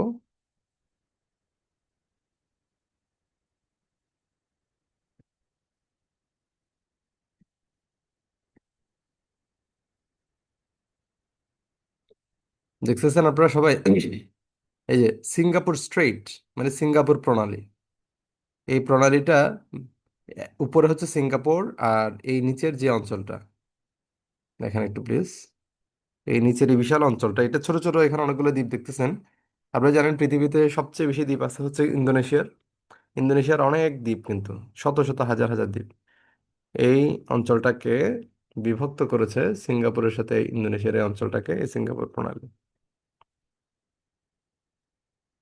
আচ্ছা, মালাক্কা স্ট্রেটের নাম শুনছেন না? এটা তো একদম বিখ্যাত। এই যে দেখেন আরেকটা প্রণালী, যেটা হচ্ছে মালয়েশিয়াকে ইন্দোনেশিয়ার সাথে পৃথক করেছে। এই উপর অংশ হচ্ছে মালয়েশিয়া, আর নিচের অংশটা হচ্ছে ইন্দোনেশিয়া। তাহলে ইন্দোনেশিয়া এবং মালয়েশিয়াকে পৃথককারী প্রণালীর নাম হচ্ছে মালাক্কা। আবার যদি আপনাদেরকে প্রশ্ন করে যে মালাক্কা যুক্ত তাহলে করেছে কাকে, মালাক্কা যুক্ত করেছে কাকে, দেখেন এই যে উপর আন্দামান সাগর, আর এখানে এই পাশে আসে দেখেন, এখানে এসে আমরা সাউথ চায়না সি পাইলাম। হুম। তারপর হচ্ছে জাভা সি পাইলাম, এই যে এখানে জাভা সি। আবার বৃহত্তর অর্থে যদি আপনি যদি মহাসমুদ্র বলেন, হ্যাঁ, মহাসাগর, তাইলে এই পাশটা কিন্তু এটা পুরোটাই হচ্ছে আপনার কি প্রশান্ত মহাসাগর। আপনারা জানেন তো নিশ্চয়ই, তাই না? এটা হচ্ছে কি ডান পাশের, এটা হচ্ছে প্রশান্ত মহাসাগর। আর এই যে মালয়েশিয়া সিঙ্গাপুরের ওই পারে অর্থাৎ বে অফ বেঙ্গল হয়ে এই এদিকের যে অঞ্চলটা বাম পাশের, এটা কিন্তু আপনার মূলত ভারত মহাসাগরের মানে অন্তর্গত। অর্থাৎ এটাকে আমরা বলি ইন্ডিয়ান ওশান, আর এদিকের এটাকে বলি প্যাসিফিক ওশান। ঠিক আছে? তো এই তথ্যটা আপনাদের একটু মনে রাখতে হবে, যারা মানে প্রণালী সম্পর্কে যারা পড়তেছেন বা পড়েন, তাদের ক্ষেত্রে এটাও মনে রাখতে হবে যে মানে মালাক্কার একটা গুরুত্বপূর্ণ বিভক্তি এবং সংযুক্তির ক্ষেত্রে এই তথ্যটা আপনারা সবাই একটু কাইন্ডলি মনে রাখবেন। মানে মূলত মালাক্কা কাকে যুক্ত করেছে, এই উত্তরটা আপনি মহাসাগর ভিত্তিক হতে পারে। হ্যাঁ, আর যদি এটা কাকে বিচ্ছিন্ন করেছে বলেন, তাহলে সেক্ষেত্রে এই যে দেশগুলো আমি আপনাদেরকে মার্ক করে দিলাম, এগুলোর কথা একটু মাথায় রাখবেন আর কি। আর এর বাইরে আরো কয়েকটা এখানে ছোট ছোট তথ্য আছে, সেগুলো এই পাশে না অবশ্য, সেগুলো হচ্ছে এই পাশে একেবারে মানে আফ্রিকার উপরে। আমরা একটু আফ্রিকার এখানে চলে আসি। সবাই দেখতে পাচ্ছেন আলজেরিয়ার মতো বড় একটা বিশাল দেশ। এই আলজেরিয়া উপরে দেখেন, এখানে এই যে ভূমধ্যসাগরের যে অঞ্চলটা, তার এক কোনায় চলে আসেন একটু। এই এক কোনায় মরক্কো একটা দেশ দেখতে পাচ্ছেন, মরক্কোর সাথে স্পেন, উপরে স্পেন, এটা হচ্ছে ইউরোপ। তাহলে এই দেখেন এদিকে স্পেন, পর্তুগাল, এই দিকে পুরোটা হচ্ছে ইউরোপ অঞ্চল, আর এদিকে নিচেরটা হলো আফ্রিকা। এই দুটি মহাদেশকে মূলত দেখেন, ছোট্ট একটা এখানে আসলে পানির একটা পথ, একটা জলপথ আছে। এই জলপথটা যদি না থাকতো, তাহলে কিন্তু এই পুরো দুটো মহাদেশ কিন্তু সংযুক্ত থাকতো, ঠিক না? এবং এই প্রণালীটা, এটাও কিন্তু একটা প্রণালী। এই প্রণালীটার নাম হচ্ছে জিব্রাল্টার, এবং এটাই হচ্ছে বিখ্যাত, পৃথিবী বিখ্যাত একটা প্রণালী, যেখান দিয়ে পৃথিবীর অন্যতম বৃহৎ একটা এটা অর্থনৈতিক রুটও আমরা বলতে পারি। কারণ ইউরোপের আহ, বলতে গেলে অর্থনীতির একটা প্রাণ বলা যায়। কারণ ইউরোপের সমস্ত পণ্য আনা নেওয়ার ক্ষেত্রে এই জিব্রাল্টার প্রণালী অন্যতম গুরুত্বপূর্ণ ভূমিকা পালন করতে পারে। এই জিব্রাল্টার প্রণালী তাইলে বিচ্ছিন্ন করেছে কাকে? কয়েকভাবে উত্তর দিতে পারেন। যদি দেশ হিসেবে ধরি, তাহলে দেখেন এখানে উপরের যে দেশটি ছিল সেই দেশটি ছিল মূলত কি? স্পেন, ঠিক না? এই যে দেখেন, স্পেন। আর নিচের দেশটি হচ্ছে কি? মরক্কো। তাহলে মালাক্কা প্রণালী কাকে বিচ্ছিন্ন করেছে? স্পেন এবং মরক্কো। অন্যভাবে হতে পারে উত্তর। কোন কোন মহাদেশকে বিচ্ছিন্ন করেছে? আফ্রিকা এবং ইউরোপ। আর যুক্ত করেছে কাকে? এবার এখানে ডান পাশে কোন সাগর বা মহাসাগর? ভূমধ্যসাগর, তাই না? অথবা যদি আরো যদি নির্দিষ্ট করে বলেন, তাহলে হচ্ছে টাইরেনিয়ান সি বা টাইরেনিয়ান সাগর। তো টাইরেনিয়ান না এসে পরীক্ষা সাধারণত ভূমধ্যসাগরটা চলে আসে। তো ভূমধ্যসাগরকে কার সাথে যুক্ত করেছে? বাম পাশে কি আছে দেখেন, এই যে নর্থ আটলান্টিক ওশান, অর্থাৎ আটলান্টিক মহাসাগর। তাহলে এখন বলেন, আটলান্টিকের সাথে ভূমধ্যসাগরের সংযোগকারী যে প্রণালী, সেটার নাম কি? সেটার নাম হচ্ছে জিব্রাল্টার প্রণালী। ক্লিয়ার? That's all. এরপরে আপনারা উপরে দেখতে পাচ্ছেন ইউরোপ মহাদেশের অঞ্চলটি। ইউরোপ মহাদেশে আপনারা জানেন 48টা দেশ, এবং এখানে ম্যাক্সিমাম দেশগুলোর আয়তন খুব একটা বড় না, ছোট ছোট। তবে এই ইউরোপের ম্যাক্সিমাম অঞ্চলগুলো মোটামুটি প্রকৃতি এবং তাদের যে মানে ন্যাচারাল সুন্দর আহ, একটা অ্যাম্বিয়েন্স বা নেচার সেখানে আছে। তাছাড়া মানুষজন বেশিরভাগই শিক্ষিত হওয়ার কারণে তাদের সামগ্রিক উন্নয়নও চোখে পড়ার মতন। এখানে আপনার শুধু দেশের পজিশনটা একটু ভালো করে খেয়াল করে বুঝেন, এটাই মনে রাখলে হয়। আর রাজধানীর নামগুলো একটু সবগুলো একটু জেনে নিন, এটা একদম বেসিক বিষয় আর কি। এগুলো না জানলে আবার ঝামেলা। অন্তত রাজধানী এবং যেগুলো বিখ্যাত শহরের নাম আছে ওগুলো একটু আপনারা জানবেন। যেমন ধরেন স্পেনের রাজধানী হচ্ছে আপনার মাদ্রিদ, কেমন? তা এখন আপনি শুধু এতটুকু জানলেই আসলে হয় না। যেমন ধরেন বার্সেলোনা, হ্যাঁ, বা ভ্যালেন্সিয়া, বা সেভিল, এগুলো হচ্ছে কতগুলা গুরুত্বপূর্ণ শহরের নাম। তো আপনি শহরের নামগুলো সবগুলো জানার দরকার নেই, বাট অন্তত গুরুত্বপূর্ণ কয়েকটা জেনে রাখতে পারেন। যেমন ধরেন পর্তুগালের নর্মালি আমরা লিসবন তো রাজধানী শহর মনে রাখি। তো এখন ধরেন আপনি এর বাইরে যদি এক্সট্রা যদি কোনো একটা শহর মনে রাখতে পারেন, ভালো। ইটালির ক্ষেত্রে যেমন ইটালির রাজধানী রোম, এটা আমরা অনেকেই জানি, কিন্তু ইটালিতে ধরেন আপনি নেপলস একটা বিখ্যাত একটা শহর। হ্যাঁ, এটা এটা একটু জানতে পারলে ভালো। ধরেন এখানে একেবারে আপনার পিজা কিংবা বলো না, এগুলা সবগুলো স্যান মারিনো, এগুলো সবগুলোই জানতে হবে এমন না। আচ্ছা, এনিওয়ে, স্যান মারিনো আবার একটা দেশ। তারপরে হচ্ছে জেনোয়া, এগুলো সবগুলো জানার দরকার নেই। যেমন নেপলসটা মোটামুটি বিখ্যাত, তাহলে আপনি নেপলসে জানলে হচ্ছে, ঠিক আছে? বা ফ্লোরেন্সটাও ইম্পর্টেন্ট আপনার। আচ্ছা, আপনারা কি পড়ছেন ফ্লোরেন্স অফ দ্য নাইটিঙ্গেল?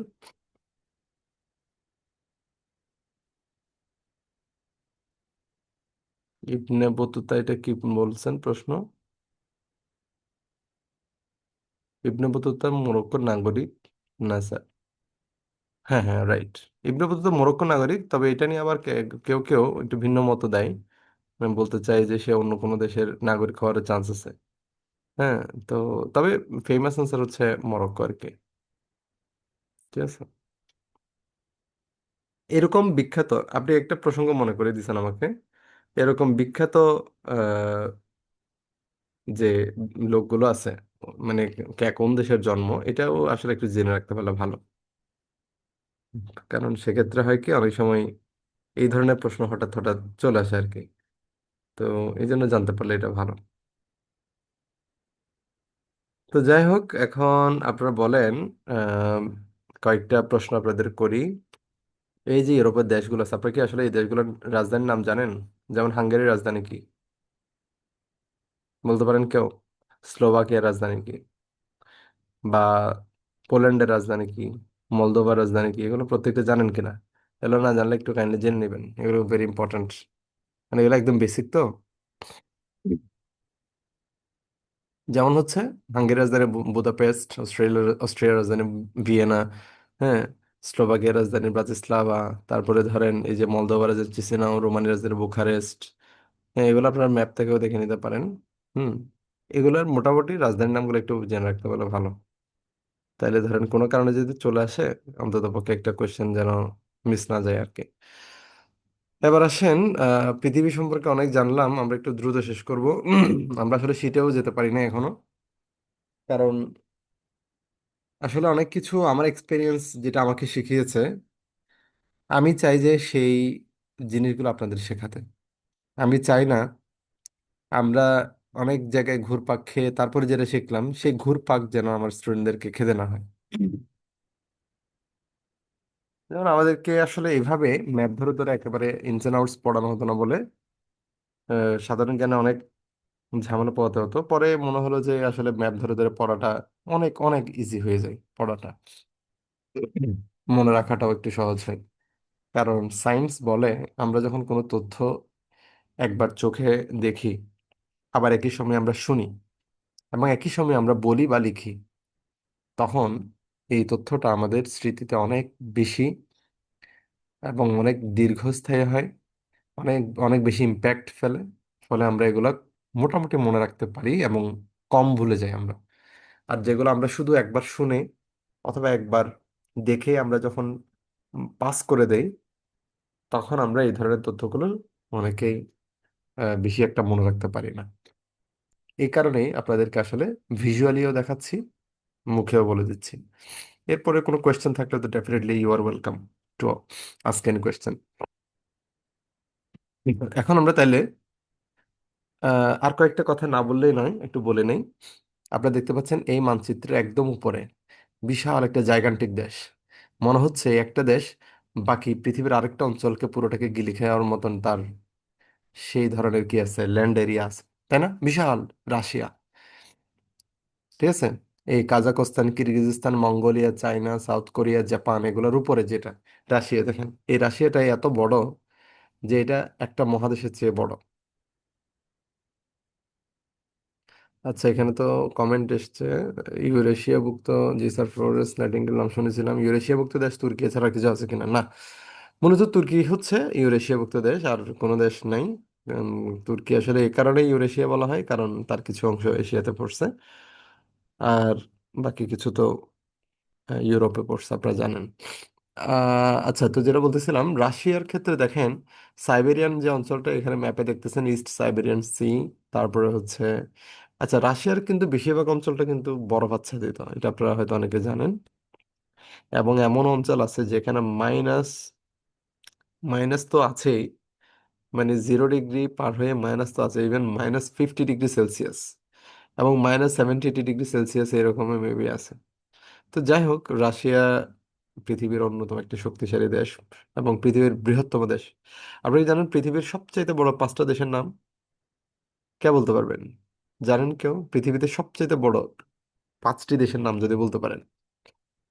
এটা আমার প্রথম দিকে যখন এটা নিয়ে আমি একটু মাঝে মাঝে কনফিউজ হতাম, আমি জাস্ট একটা শব্দ মুখস্থ করছিলাম, সেটা হচ্ছে রাকাজুচিব্রা। এটা আমি আপনাদেরকে লিখে দেই, তাহলে মনে হয় আপনাদের জন্য ভালো হয়, তাহলে আপনাদের মনে রাখতে সুবিধা হবে। কেমন? রাকাজুচিব্রা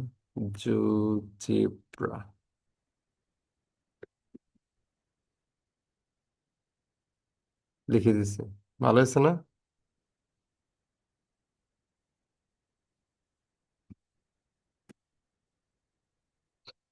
এবার আপনারা বুঝতে পারছেন পৃথিবীর প্রধান বা বৃহত্তম 5টি দেশ কি কি? রা দিয়ে রাশিয়া, তারপরে হচ্ছে কি কানাডা, যুক্তরাষ্ট্র, চীন এবং ব্রাজিল, ঠিক আছে?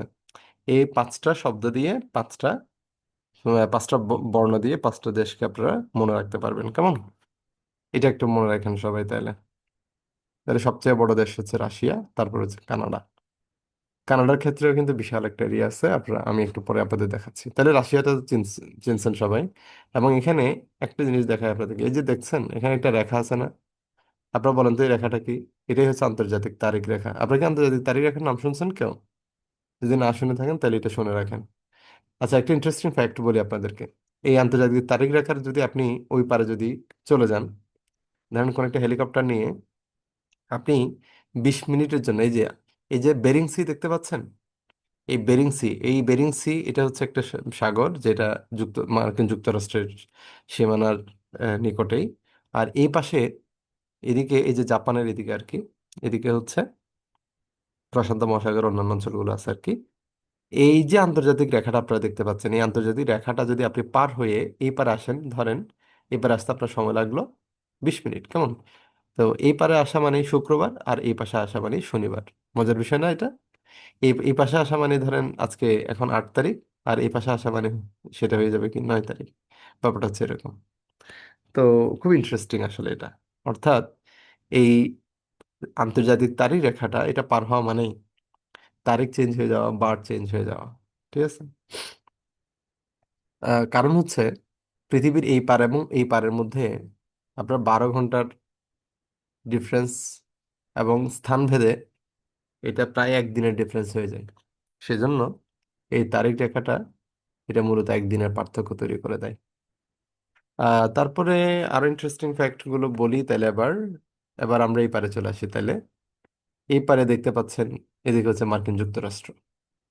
অর্থাৎ রাশিয়ার যে লাস্ট পয়েন্ট পার হওয়ার পরে, রাশিয়া এবং জাপানের একদম লাস্ট পয়েন্ট পার হওয়ার পরে আন্তর্জাতিক তারিখ রেখা যদি আপনি পার হয়ে আসেন, তাহলে এই পার আসলেই আপনি দেখতে পাবেন মার্কিন যুক্তরাষ্ট্রের ভৌগোলিক এরিয়া। এবং সেখানে মার্কিন যুক্তরাষ্ট্রের ভৌগোলিক এরিয়াটা কেমন একটু দেখি আমরা। এখানে এই মার্কিন যুক্তরাষ্ট্রের এরিয়া এটাও কিন্তু কম না। এই জন্য বলেছে রাকাজু চিপড়া, অর্থাৎ রাকাজু, অর্থাৎ কানাডার পরেই হচ্ছে যুক্তরাষ্ট্র হচ্ছে অন্যতম বড় একটি দেশ। কিন্তু আবার কানাডা কত বড় আমরা একটু দেখি, এই যে দেখছেন বিশাল একটা দেশ। এই যে হাডসন বে এর পরে নর্থ ওয়েস্টার্ন প্যাসেজেস বেফিন বে এর উপরে গ্রিনল্যান্ডের বিশাল একটা এরিয়া।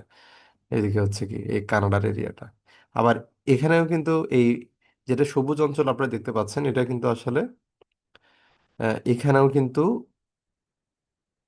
আহ, মার্কিন যুক্তরাষ্ট্রের এখানে পুরোটাই কিন্তু ইয়ে নেই, এখানে কানাডার কিন্তু কিছু পার্ট এখানে আছে, এটা পুরোটা কিন্তু ইউনাইটেড স্টেটস না, এটা মাথায় রাখেন।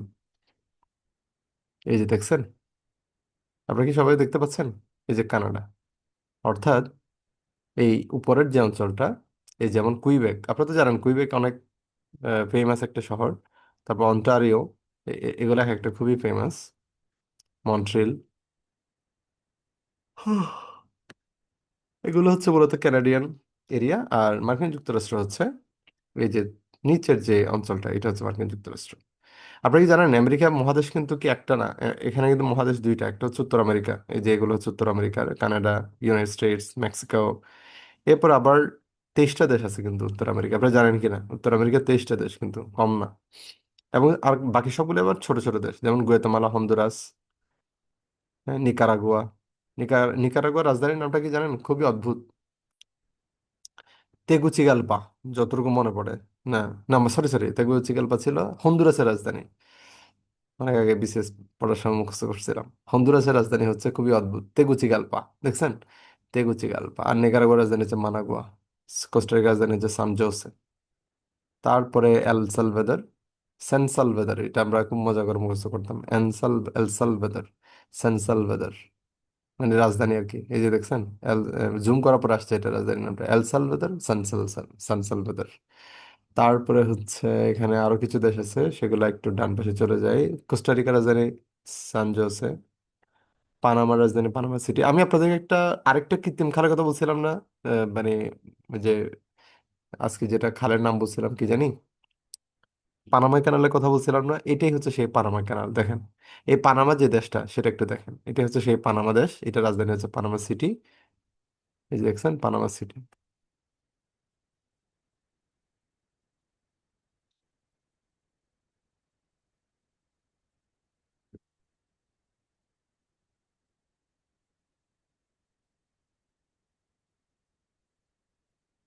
দেখছেন সবাই? এই পানামাই হচ্ছে মূলত পানামা ক্যানালের মাধ্যমে অনেক টাকা ইনকাম করে, কিন্তু তার চেয়ে বেশি ইনকাম করে মার্কিন যুক্তরাষ্ট্র, কারণ এই খাল ব্যবহার করে তাদের প্রচুর পণ্য পরিবহন করা হয়। ওকে।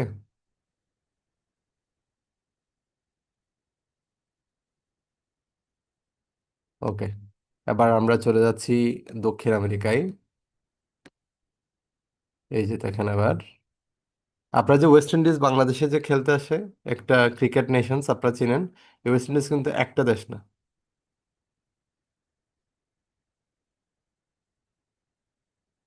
এটা কমেন্ট আসছে কি জানি এটা, রাজধানী শুধু দিল্লি না ঢাকা, এতটুকু মনে আছে, বাকিগুলো আচ্ছা শর্ট টেকনিক না। আসলে এতগুলো দেশের রাজধানীটা শর্ট টেকনিক দিয়ে শেখা টাফ। সত্যি বলতে কি, দেশের রাজধানীগুলো আসলে এগুলো আলাদা আলাদাই শেখা লাগে। ইভেন আমাদের সময় আমাদের কষ্ট করে এটা শেখা লাগছে, কিছু করার নাই আসলে।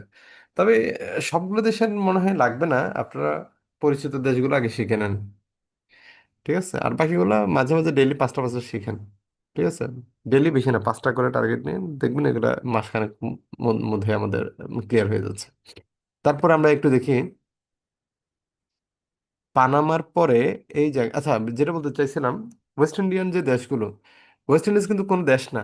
আমাদের দেশে আমরা মনে করি ওয়েস্ট ইন্ডিজ একটা দেশ ক্রিকেট খেলতে আসে, ওয়েস্ট ইন্ডিজ হচ্ছে মূলত কয়েকটা দেশের, তারা কয়েকটা দেশের সমন্বয়ে একটা ক্রিকেট বোর্ড তৈরি করছে।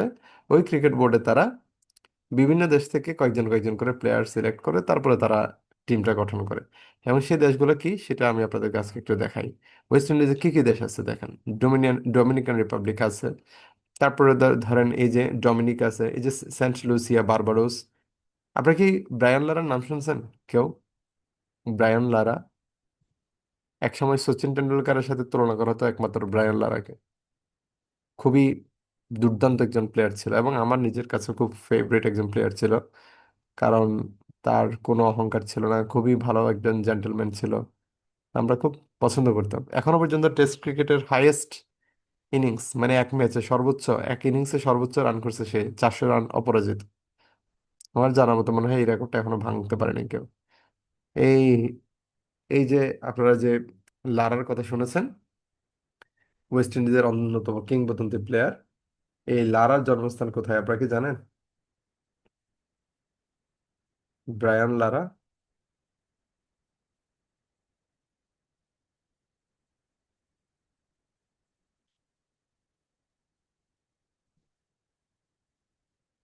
দেখতেছেন আপনারা এখানে ছোট ছোট সেন্ট কিটস এন্ড নেভিস, তারপরে হচ্ছে আহ Guadeloupe, Antigua and Barbuda, Trinidad and Tobago. ঠিক আছে, এই অঞ্চলটাই হচ্ছে মূলত লারার। এটা কোথায় গেল ত্রিনিদাদ এন্ড টোব্যাগো? এই যে, এই যে নিচে পেয়েছেন, ত্রিনিদাদ এন্ড টোব্যাগো, ছোট্ট একটা দেশ। এই ত্রিনিদাদ এন্ড টোব্যাগো, এইটাই হচ্ছে মূলত ব্রায়ান লারার জন্মস্থান আর কি। আপনারা ডুয়ান ব্রাভোকে চেনেন না? ওয়েস্ট ইন্ডিয়ান আরেকজন প্লেয়ার। আচ্ছা যাই হোক, আমরা সংক্ষিপ্ত করি, আমাদের সময় আসলে একদম শেষ পর্যায়ে। উত্তর আমেরিকার পরে দক্ষিণ আমেরিকায়ও বেশ কয়েকটি দেশ আছে। সম্ভবত 12টা দেশ আছে দক্ষিণ আমেরিকায়, আপনারা আমাদের শিটে পাবেন বিস্তারিত তথ্য। এই 12টা দেশের মধ্যে সবচেয়ে ইম্পর্টেন্টলি আপনারা জানেন সেই বিখ্যাত ব্রাজিল এবং আর্জেন্টিনা।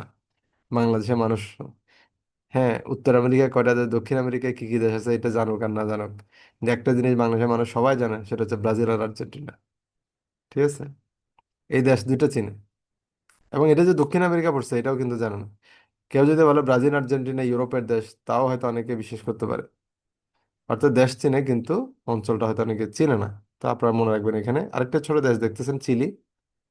চিলিটা কেন মনে রাখবেন জানেন? চিলি মানে কি মরিচ, এবং এই চিলির আয়তনটা দেখেন মরিচের মতো, এই জন্য এটার মরিচ বলা হয় আর কি। এই যে দেখছেন চিলি, উপর থেকে একদম মরিচের মতো চিকন হয়ে নিচে সরু, একেবারে সরু, পৃথিবীর সবচেয়ে সরু দেশ বলা হয় চিলিকে। ঠিক আছে, আর আপনারা দেখতেছেন ব্রাজিলের মধ্যে এখানে প্রচুর সবুজ, তার মানে পৃথিবীর সর্ববৃহৎ যে বনাঞ্চল অ্যামাজন ফরেস্ট, এটা কোথায়? ব্রাজিলে। আমি জাস্ট বিখ্যাতগুলো বলে যাচ্ছি। তার প্যারাগুয়ে, আসানসোল, উরুগুয়ে, উলানবাটর এর রাজধানী নাম আর কি। তারপরে হচ্ছে কলম্বিয়া, হ্যাঁ, বিখ্যাত গায়িকা শাকিরার জন্মস্থান। ভেনিজুয়েলা, এটা হচ্ছে কি, ওই যে নিকোলাস মাদুরোর ধরলো, এই নিকোলাস মাদুরোর স্থান। আপনারা কি ফিদেল ক্যাস্ট্রোর নাম শুনেছেন?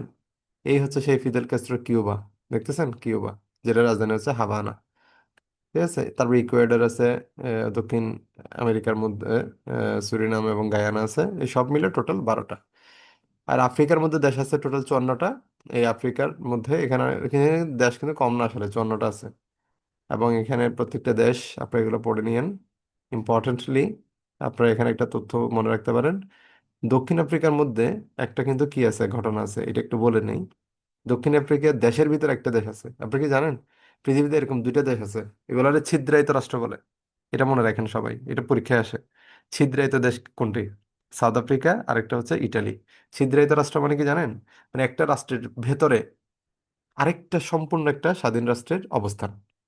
তার মানে এই দেশ কোনটা? এই যে দেখেন, সাউথ আফ্রিকার ভিতরে লেসোতো, এই লেসোতো এটা কিন্তু একটা স্বাধীন রাষ্ট্র। এবং এই রাষ্ট্রের পুরো বর্ডারটাই কার ভিতরে? সাউথ আফ্রিকার, অর্থাৎ পুরো বর্ডারটাই হচ্ছে সাউথ আফ্রিকার সাথে। তার মানে সে সাউথ আফ্রিকার সহযোগিতা ছাড়া কিন্তু বের হতে পারবে না, কেমন? যদি সে স্থলপথে কোথাও যদি লিভ করতে চায়। তো এরকম ইটালির ভিতরে কিন্তু রাষ্ট্র আছে। কিছু এরিয়া সাদা রং হওয়ার কারণ কি? আচ্ছা, এখানে আসলে মাস ল্যান্ড আছে, তারপরে কিছু ওয়াটার বডি আছে ইন্টারনাল, কিছু মানুষের জনবসতি স্থাপন করা আছে।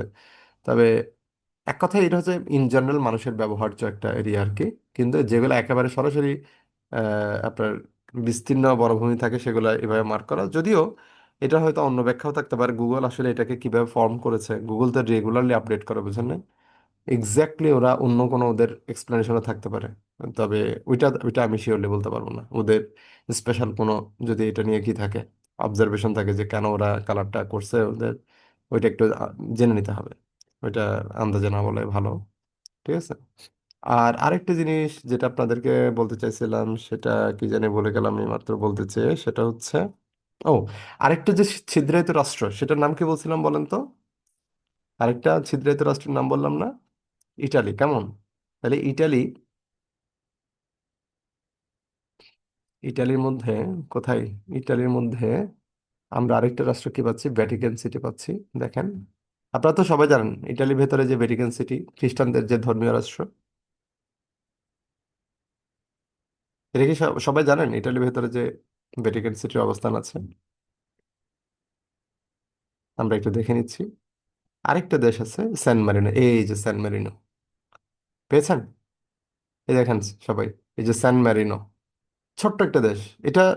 দেশ হলে এটা একটা ছোট একটা এলাকা, মানে একটা শহরের মতো, ইভেন শহর থেকে ছোট স্যান মারিনো। ঠিক আছে, একদম ছোট স্যান মারিনো।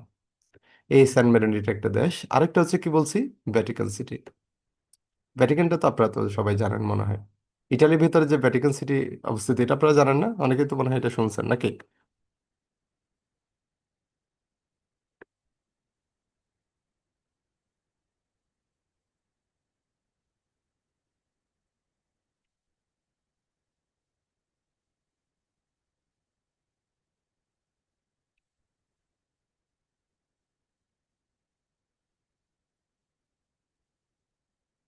আচ্ছা, এটা আমি একটু লিখে সার্চ করি, কারণ এটা এখানে সরাসরি শো করতেছে না। এই যে ভ্যাটিকান সিটি,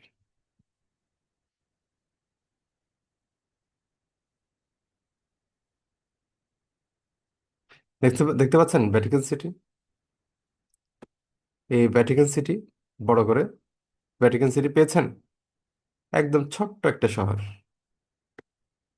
এই ভ্যাটিকান সিটিটা কোথায় দেখেন? এই ইটালির রোমের একেবারে কাছে। আমি, এই যে দেখতে পাচ্ছেন একেবারে কাছে, এই যে একটা প্লাস চিহ্নের মতো দেখতেছেন, এটাই। এবার আমি আবার জুম আউট করতেছি, একেবারে রোম শহরের খুব কাছে। এবার রোম শহর আরো ছোট করে নিচ্ছি, এখন হচ্ছে ইটালি। এখন আপনি রোমটাকে একটু করে দেখতে পাচ্ছেন, তারপরে পুরো ইটালিটাকে দেখতে পাচ্ছেন, রাইট? দেখতে পাচ্ছেন একদম ছোট্ট দুইটা এরিয়া, ছোট্ট দুইটা দেশ। That's it. আহ সারা পৃথিবী সম্পর্কে বলতে গেলে আর অনেক কথা বলার আছে, কিন্তু এগুলো আসলে বলে শেষ করা যাবে না। আমি যেটুকু পারি আপনাদেরকে সংক্ষেপে, আচ্ছা আরেকটা কথা বলা হয়নি মাঝখানে, কাস্পিয়ান সি সম্পর্কে আপনাদের কিছু বলেছিলাম, কাস্পিয়ান সাগর, ভেরি ইম্পর্টেন্ট। কাস্পিয়ান, এই কাস্পিয়ান হচ্ছে এটা, এই যে আজারবাইজান এবং জর্জিয়া, দেখতে পাচ্ছেন? এইটার ডান পাশে যেটা এটা হচ্ছে কাস্পিয়ান, আর বাম পাশে যেটা এটা হচ্ছে কৃষ্ণ সাগর, যেটাকে আমরা বাংলা বলি আর কি, ব্ল্যাক সি। আর যেটা কাস্পিয়ান সাগর সেটা হচ্ছে ডান পাশেরটা। আর এর পাশে যেটা স্থানযুক্ত চারটি দেশ আছে না, Uzbekistan, Turkmenistan, Kyrgyzstan, Tajikistan, Afghanistan না সরি, কাজাখস্তান, এই পাঁচটা দেশ হচ্ছে এখানে ডানে। মধ্য এশিয়ার দেশ বলা হয় আর কি এগুলোকে। ঠিক আছে, এগুলার রাজধানী টেকনিক আকারে মনে রাখবেন, এটা টেকনিক আকারে এগুলো দেওয়া আছে। এগুলা যদি আপনারা এরপরে যদি লেকচার শিটের বাইরেও যদি কোনো যদি আপনাদের কিছু মনে রাখার জন্য বিশেষ টেকনিক দরকার হয়, এগুলোর কিছু টেকনিক আপনারা গুগল করলে সহজে পেয়ে যাবেন। হ্যাঁ, মোটামুটি ম্যাক্সিমাম যেগুলো টেকনিক নির্ভর বা ছন্দ নির্ভর সেগুলো গুগল করলেই পাওয়া যায়। এরপরে যদি কোনোটার যদি আমাকে বলার প্রয়োজন মনে করেন, আমাকে জানাবেন, সমস্যা নেই। ওকে, এখন আমরা তাইলে ক্লাস শেষ করার আগে একটু আমরা শিটে চলে যাই। আমি শীটের মধ্যে এমন কিছু আছে কিনা যেটা আপনাদেরকে বুঝিয়ে দেওয়ার দরকার আছে, ওইটা একটু বলে দিই। এই যে পৃথিবীর বৃহত্তম দেশ, ক্ষুদ্রতম দেশ, এগুলো দেখতে পাচ্ছেন, শীটটা দেখা যাচ্ছে সবার ইয়েতে ক্লিয়ারলি? একটু বললেন শীট ঠিক মতো দেখা যাচ্ছে কিনা। ওকে, আচ্ছা, এখন আবার দেখেন এখানে, এই যে মধ্য, এই যে আমি অঞ্চলগুলোর কথা বলেছিলাম না, ভেরি ইম্পর্ট্যান্ট, মানে কোনটা কোন অঞ্চলে, এই যে দক্ষিণ পূর্ব এশিয়া অঞ্চলে, এই যে এমটিভিতে ফিল্ম দেখলে বিসিএস হয় না, এটা এখানে চলে এসেছে, এখানে একটা এক্সট্রা অ্যাড করছে পূর্ব তিমুর। যে এটা হচ্ছে অঞ্চলের মধ্যে এটা অ্যাড করছে, মানে দক্ষিণ পূর্ব এশিয়া বললে পূর্ব তিমুর অ্যাড করা যাবে। এটা একই অঞ্চলের, বাট এটা কিন্তু এশিয়ানভুক্ত দেশ না, মানে আসিয়ানভুক্ত দেশে শুধু 10টাই। তো এখানে প্রথম দেখেন এই যে 3, তারপরে 3, হ্যাঁ, তারপরে 9, এখানে একটা দেশ মনে হয় কোনো কারণে বাদ পড়ছে, সম্ভবত মায়ানমার। ইয়েস, মায়ানমারটা এখানে বাদ পড়ছে। আচ্ছা, তারপরে আবার দেখি আমরা এই জায়গাতে মধ্য এশিয়াতে কয়টা দেশ, এই যে 5টা দেশ বলেছি একটু আগে, উত্তর এশিয়া, পারস্য উপসাগরীয় দেশসমূহ কোনগুলা কোনগুলা, এভাবে আপনারা এখানে বিভিন্ন অঞ্চল ভিত্তিক দেশের নামগুলো এখানে পেয়ে যাচ্ছেন। আবার বিশ্বের বিশেষ অঞ্চল পরিচিতি, যেমন সেভেন সিস্টার্স, হ্যাঁ, এই যে বাংলাদেশের বর্ডারিং বা বর্ডারের নিকটে যে 7টা ভারতের অঙ্গরাজ্য আছে, এগুলাই হচ্ছে মূলত সেভেন সিস্টার্স। তো এগুলো আসলে, এই সেভেন সিস্টার্স এর নামগুলো অনেকে আবার কনফিউজ হয়ে পড়ে এই নামগুলো, আবার সেভেন সিস্টার্স এর বাইরের কোনো অঙ্গরাজ্য আমরা অনেক সময় ভুলে বলে ফেলতে পারি। যেমন এই সেভেন সিস্টার্স এর পশ্চিমবঙ্গ নাই, তো নিচের কোনটি সেভেন সিস্টার্স এর অন্তর্গত অঙ্গরাজ্য? তো কেউ যদি আবার পশ্চিমবঙ্গ বলে ফেলে তাহলে ঝামেলা আছে। এই জন্য এগুলো মনে রাখবেন, অমি আমিত্রি ম্যাপ, এই ধরনের একটা আমরা ওয়ার্ড মুখস্থ করতাম। যেমন ও মানে হচ্ছে মানে ওমি মানে আর কি, দিয়ে হচ্ছে অরুণাচল, মি মানে হচ্ছে আপনার মিজোরাম, তাহলে অমি আমিত্রি, দিয়ে আসাম, দিয়ে হচ্ছে মেঘালয়, দিয়ে হচ্ছে ত্রিপুরা। ঠিক আছে, তারপর ম্যাপের দিয়ে হচ্ছে মেঘালয়, দিয়ে হচ্ছে আহ আচ্ছা, এটা পদ্ধতি মিলতেছে না, এটা আমার কোনো কারণে, তাহলে আমারই মিস্টেক হয়েছে, মানে অমি আমিত্রি মনা, ও সরি, রাইট, আমি ভুল করছি, অমি আমিত্রি মনা মেবি এরকম ছিল। না দিয়ে হচ্ছে লাস্টে নাগাল্যান্ড। তো আমার যুদ্ধের মনে পড়ে, আমি এভাবে মানে এই ধরনের ছোট ছোট কতগুলো আমরা বুঝতে পারতাম, যেমন লামাথা আমার এখনো মনে পড়ে, গোল্ডেন ট্রায়াঙ্গেল, গোল্ডেন কিচেন, এগুলো যখন আমরা মুখস্থ করতাম, এভাবে আপাই, গোল্ডেন কিচেনকে পড়তাম আপাই, হ্যাঁ, তারপর হচ্ছে গোল্ডেন ট্রায়াঙ্গেল পড়তাম লামাথা। মানে এটা যেভাবে মুখস্থ করছি আর কি আমরা সেই সময়। লা দিয়ে হচ্ছে লাওস, মা দিয়ে হচ্ছে মায়ানমার, আর থা দিয়ে হচ্ছে থাইল্যান্ড। তো এভাবে আপনারা এগুলো ইয়ে করবেন, চেষ্টা করবেন, মানে একটু টেকনিক্যালি শেখার জন্য আর কি। এশিয়া সম্পর্কে এখানে আরো অনেক তথ্য দেওয়া আছে, এগুলো ম্যাক্সিমাম হচ্ছে তথ্য, এগুলো আসলে জাস্ট পড়তে হবে বারবার, মানে পড়ে মনে রাখা, এখানে আসলে বুঝিয়ে দেওয়ার হয়তো অত বেশি কিছু আছে বলে আমার মনে হয় না। আর এগুলো আপনারা এই লেভেলের অনার্স পাস করে আসা স্টুডেন্টদের জন্য আমার মনে হয় এখানে আসলে এগুলো বুঝে দেওয়ার খুব একটা প্রয়োজন নাই।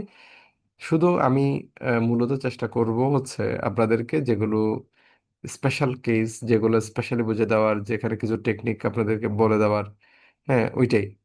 তো আই হোপ আমি এতক্ষণ ধরে ম্যাপের ক্লাসে আপনাদেরকে মোটামুটি সেই তথ্যগুলো দেওয়ার চেষ্টা করেছি, এবং সেগুলো আই হোপ আপনাদের কাজে আসবে।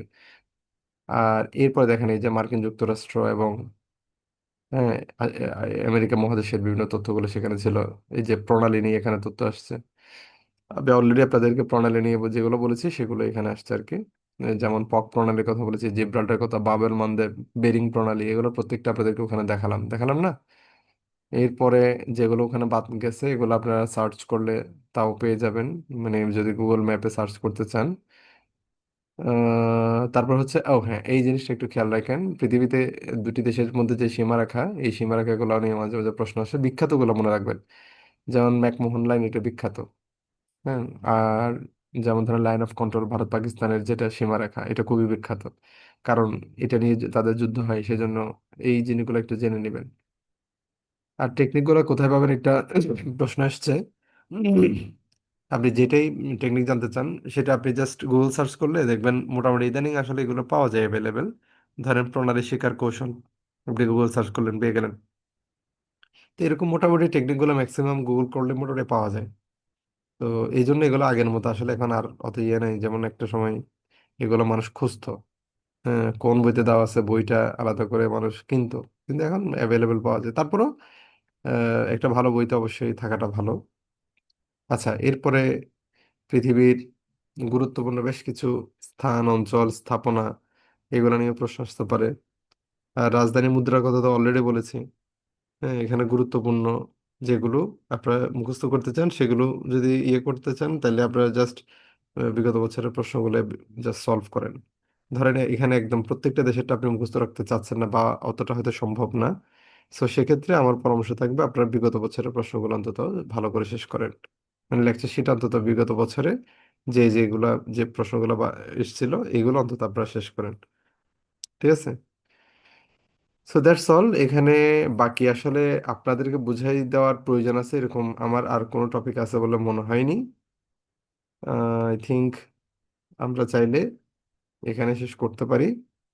আপনারা, ও হ্যাঁ, বাংলার বিষয়ে যেটা বলতে চাইছিলাম, থ্যাংক ইউ সাজ্জাদ রিমাইন্ডার দেওয়ার জন্য। বাংলা ব্যাপারে খুব ইম্পর্টেন্ট একটা আপনাদের জন্য ইয়ে আছে, নোটিস। সেটা হলো যে আমাদের স্যারের ক্লাস এই পর্যন্ত আপনারা পেয়েছেন কয়টা? সামিউল স্যারের এই পর্যন্ত টোটাল ক্লাস কয়টা পেয়েছেন একটু বলেন তো।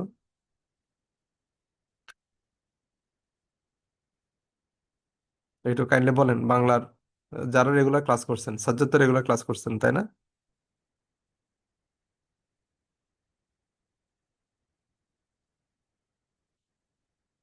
আচ্ছা, এক্স্যাক্টলি যদি আপনাদের মনে না পড়ে, আমার জানা মতে স্যার মনে হয় আপনাদের আহ 7টা বা 8টা এরকম, মানে মেবি ক্লাস নিছে। হ্যাঁ, 6 বা 7 বা 8 এরকম হতে পারে।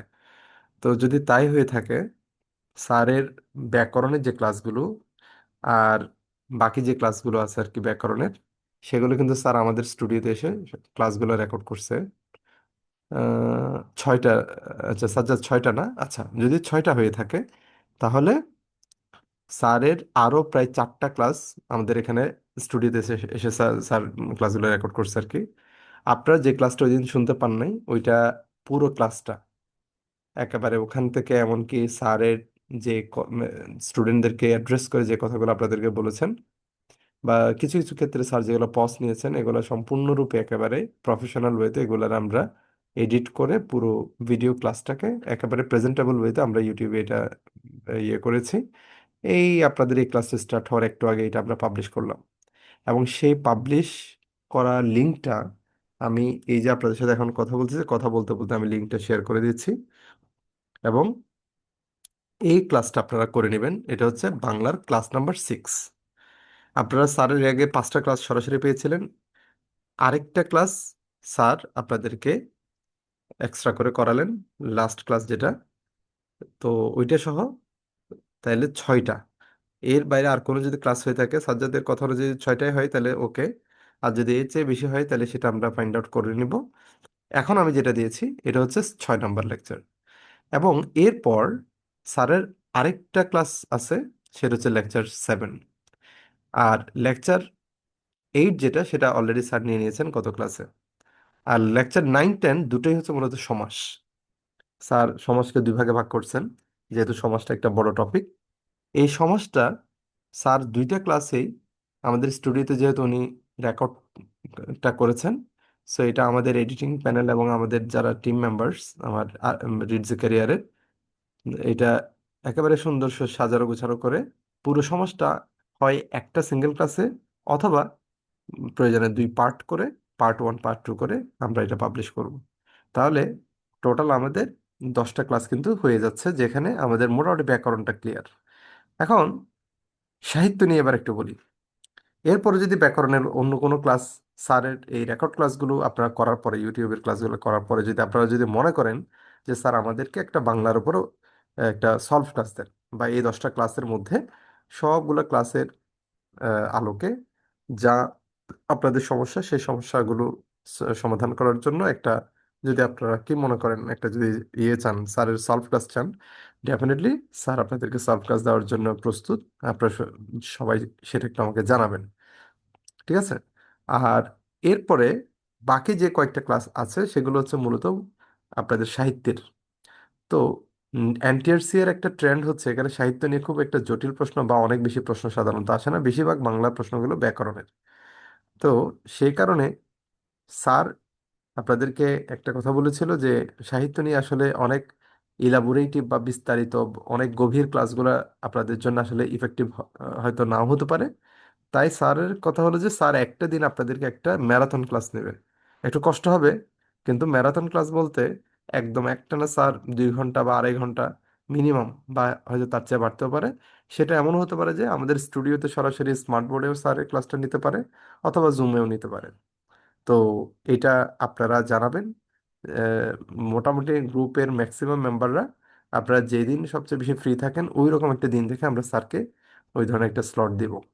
মানে আপনাদের আকাঙ্ক্ষিত সময় এবং স্যারের ফ্লেক্সিবল টাইম দুটা ম্যাচ করে ওরকম একটা টাইম দিলে ওই দিন আপনারা মোটামুটি সাহিত্য নিয়ে একটা ক্লাস করেই মোটামুটি যেন আপনাদের সাহিত্যের ওভারঅল একটা আপনার ধারণা পেয়ে যান।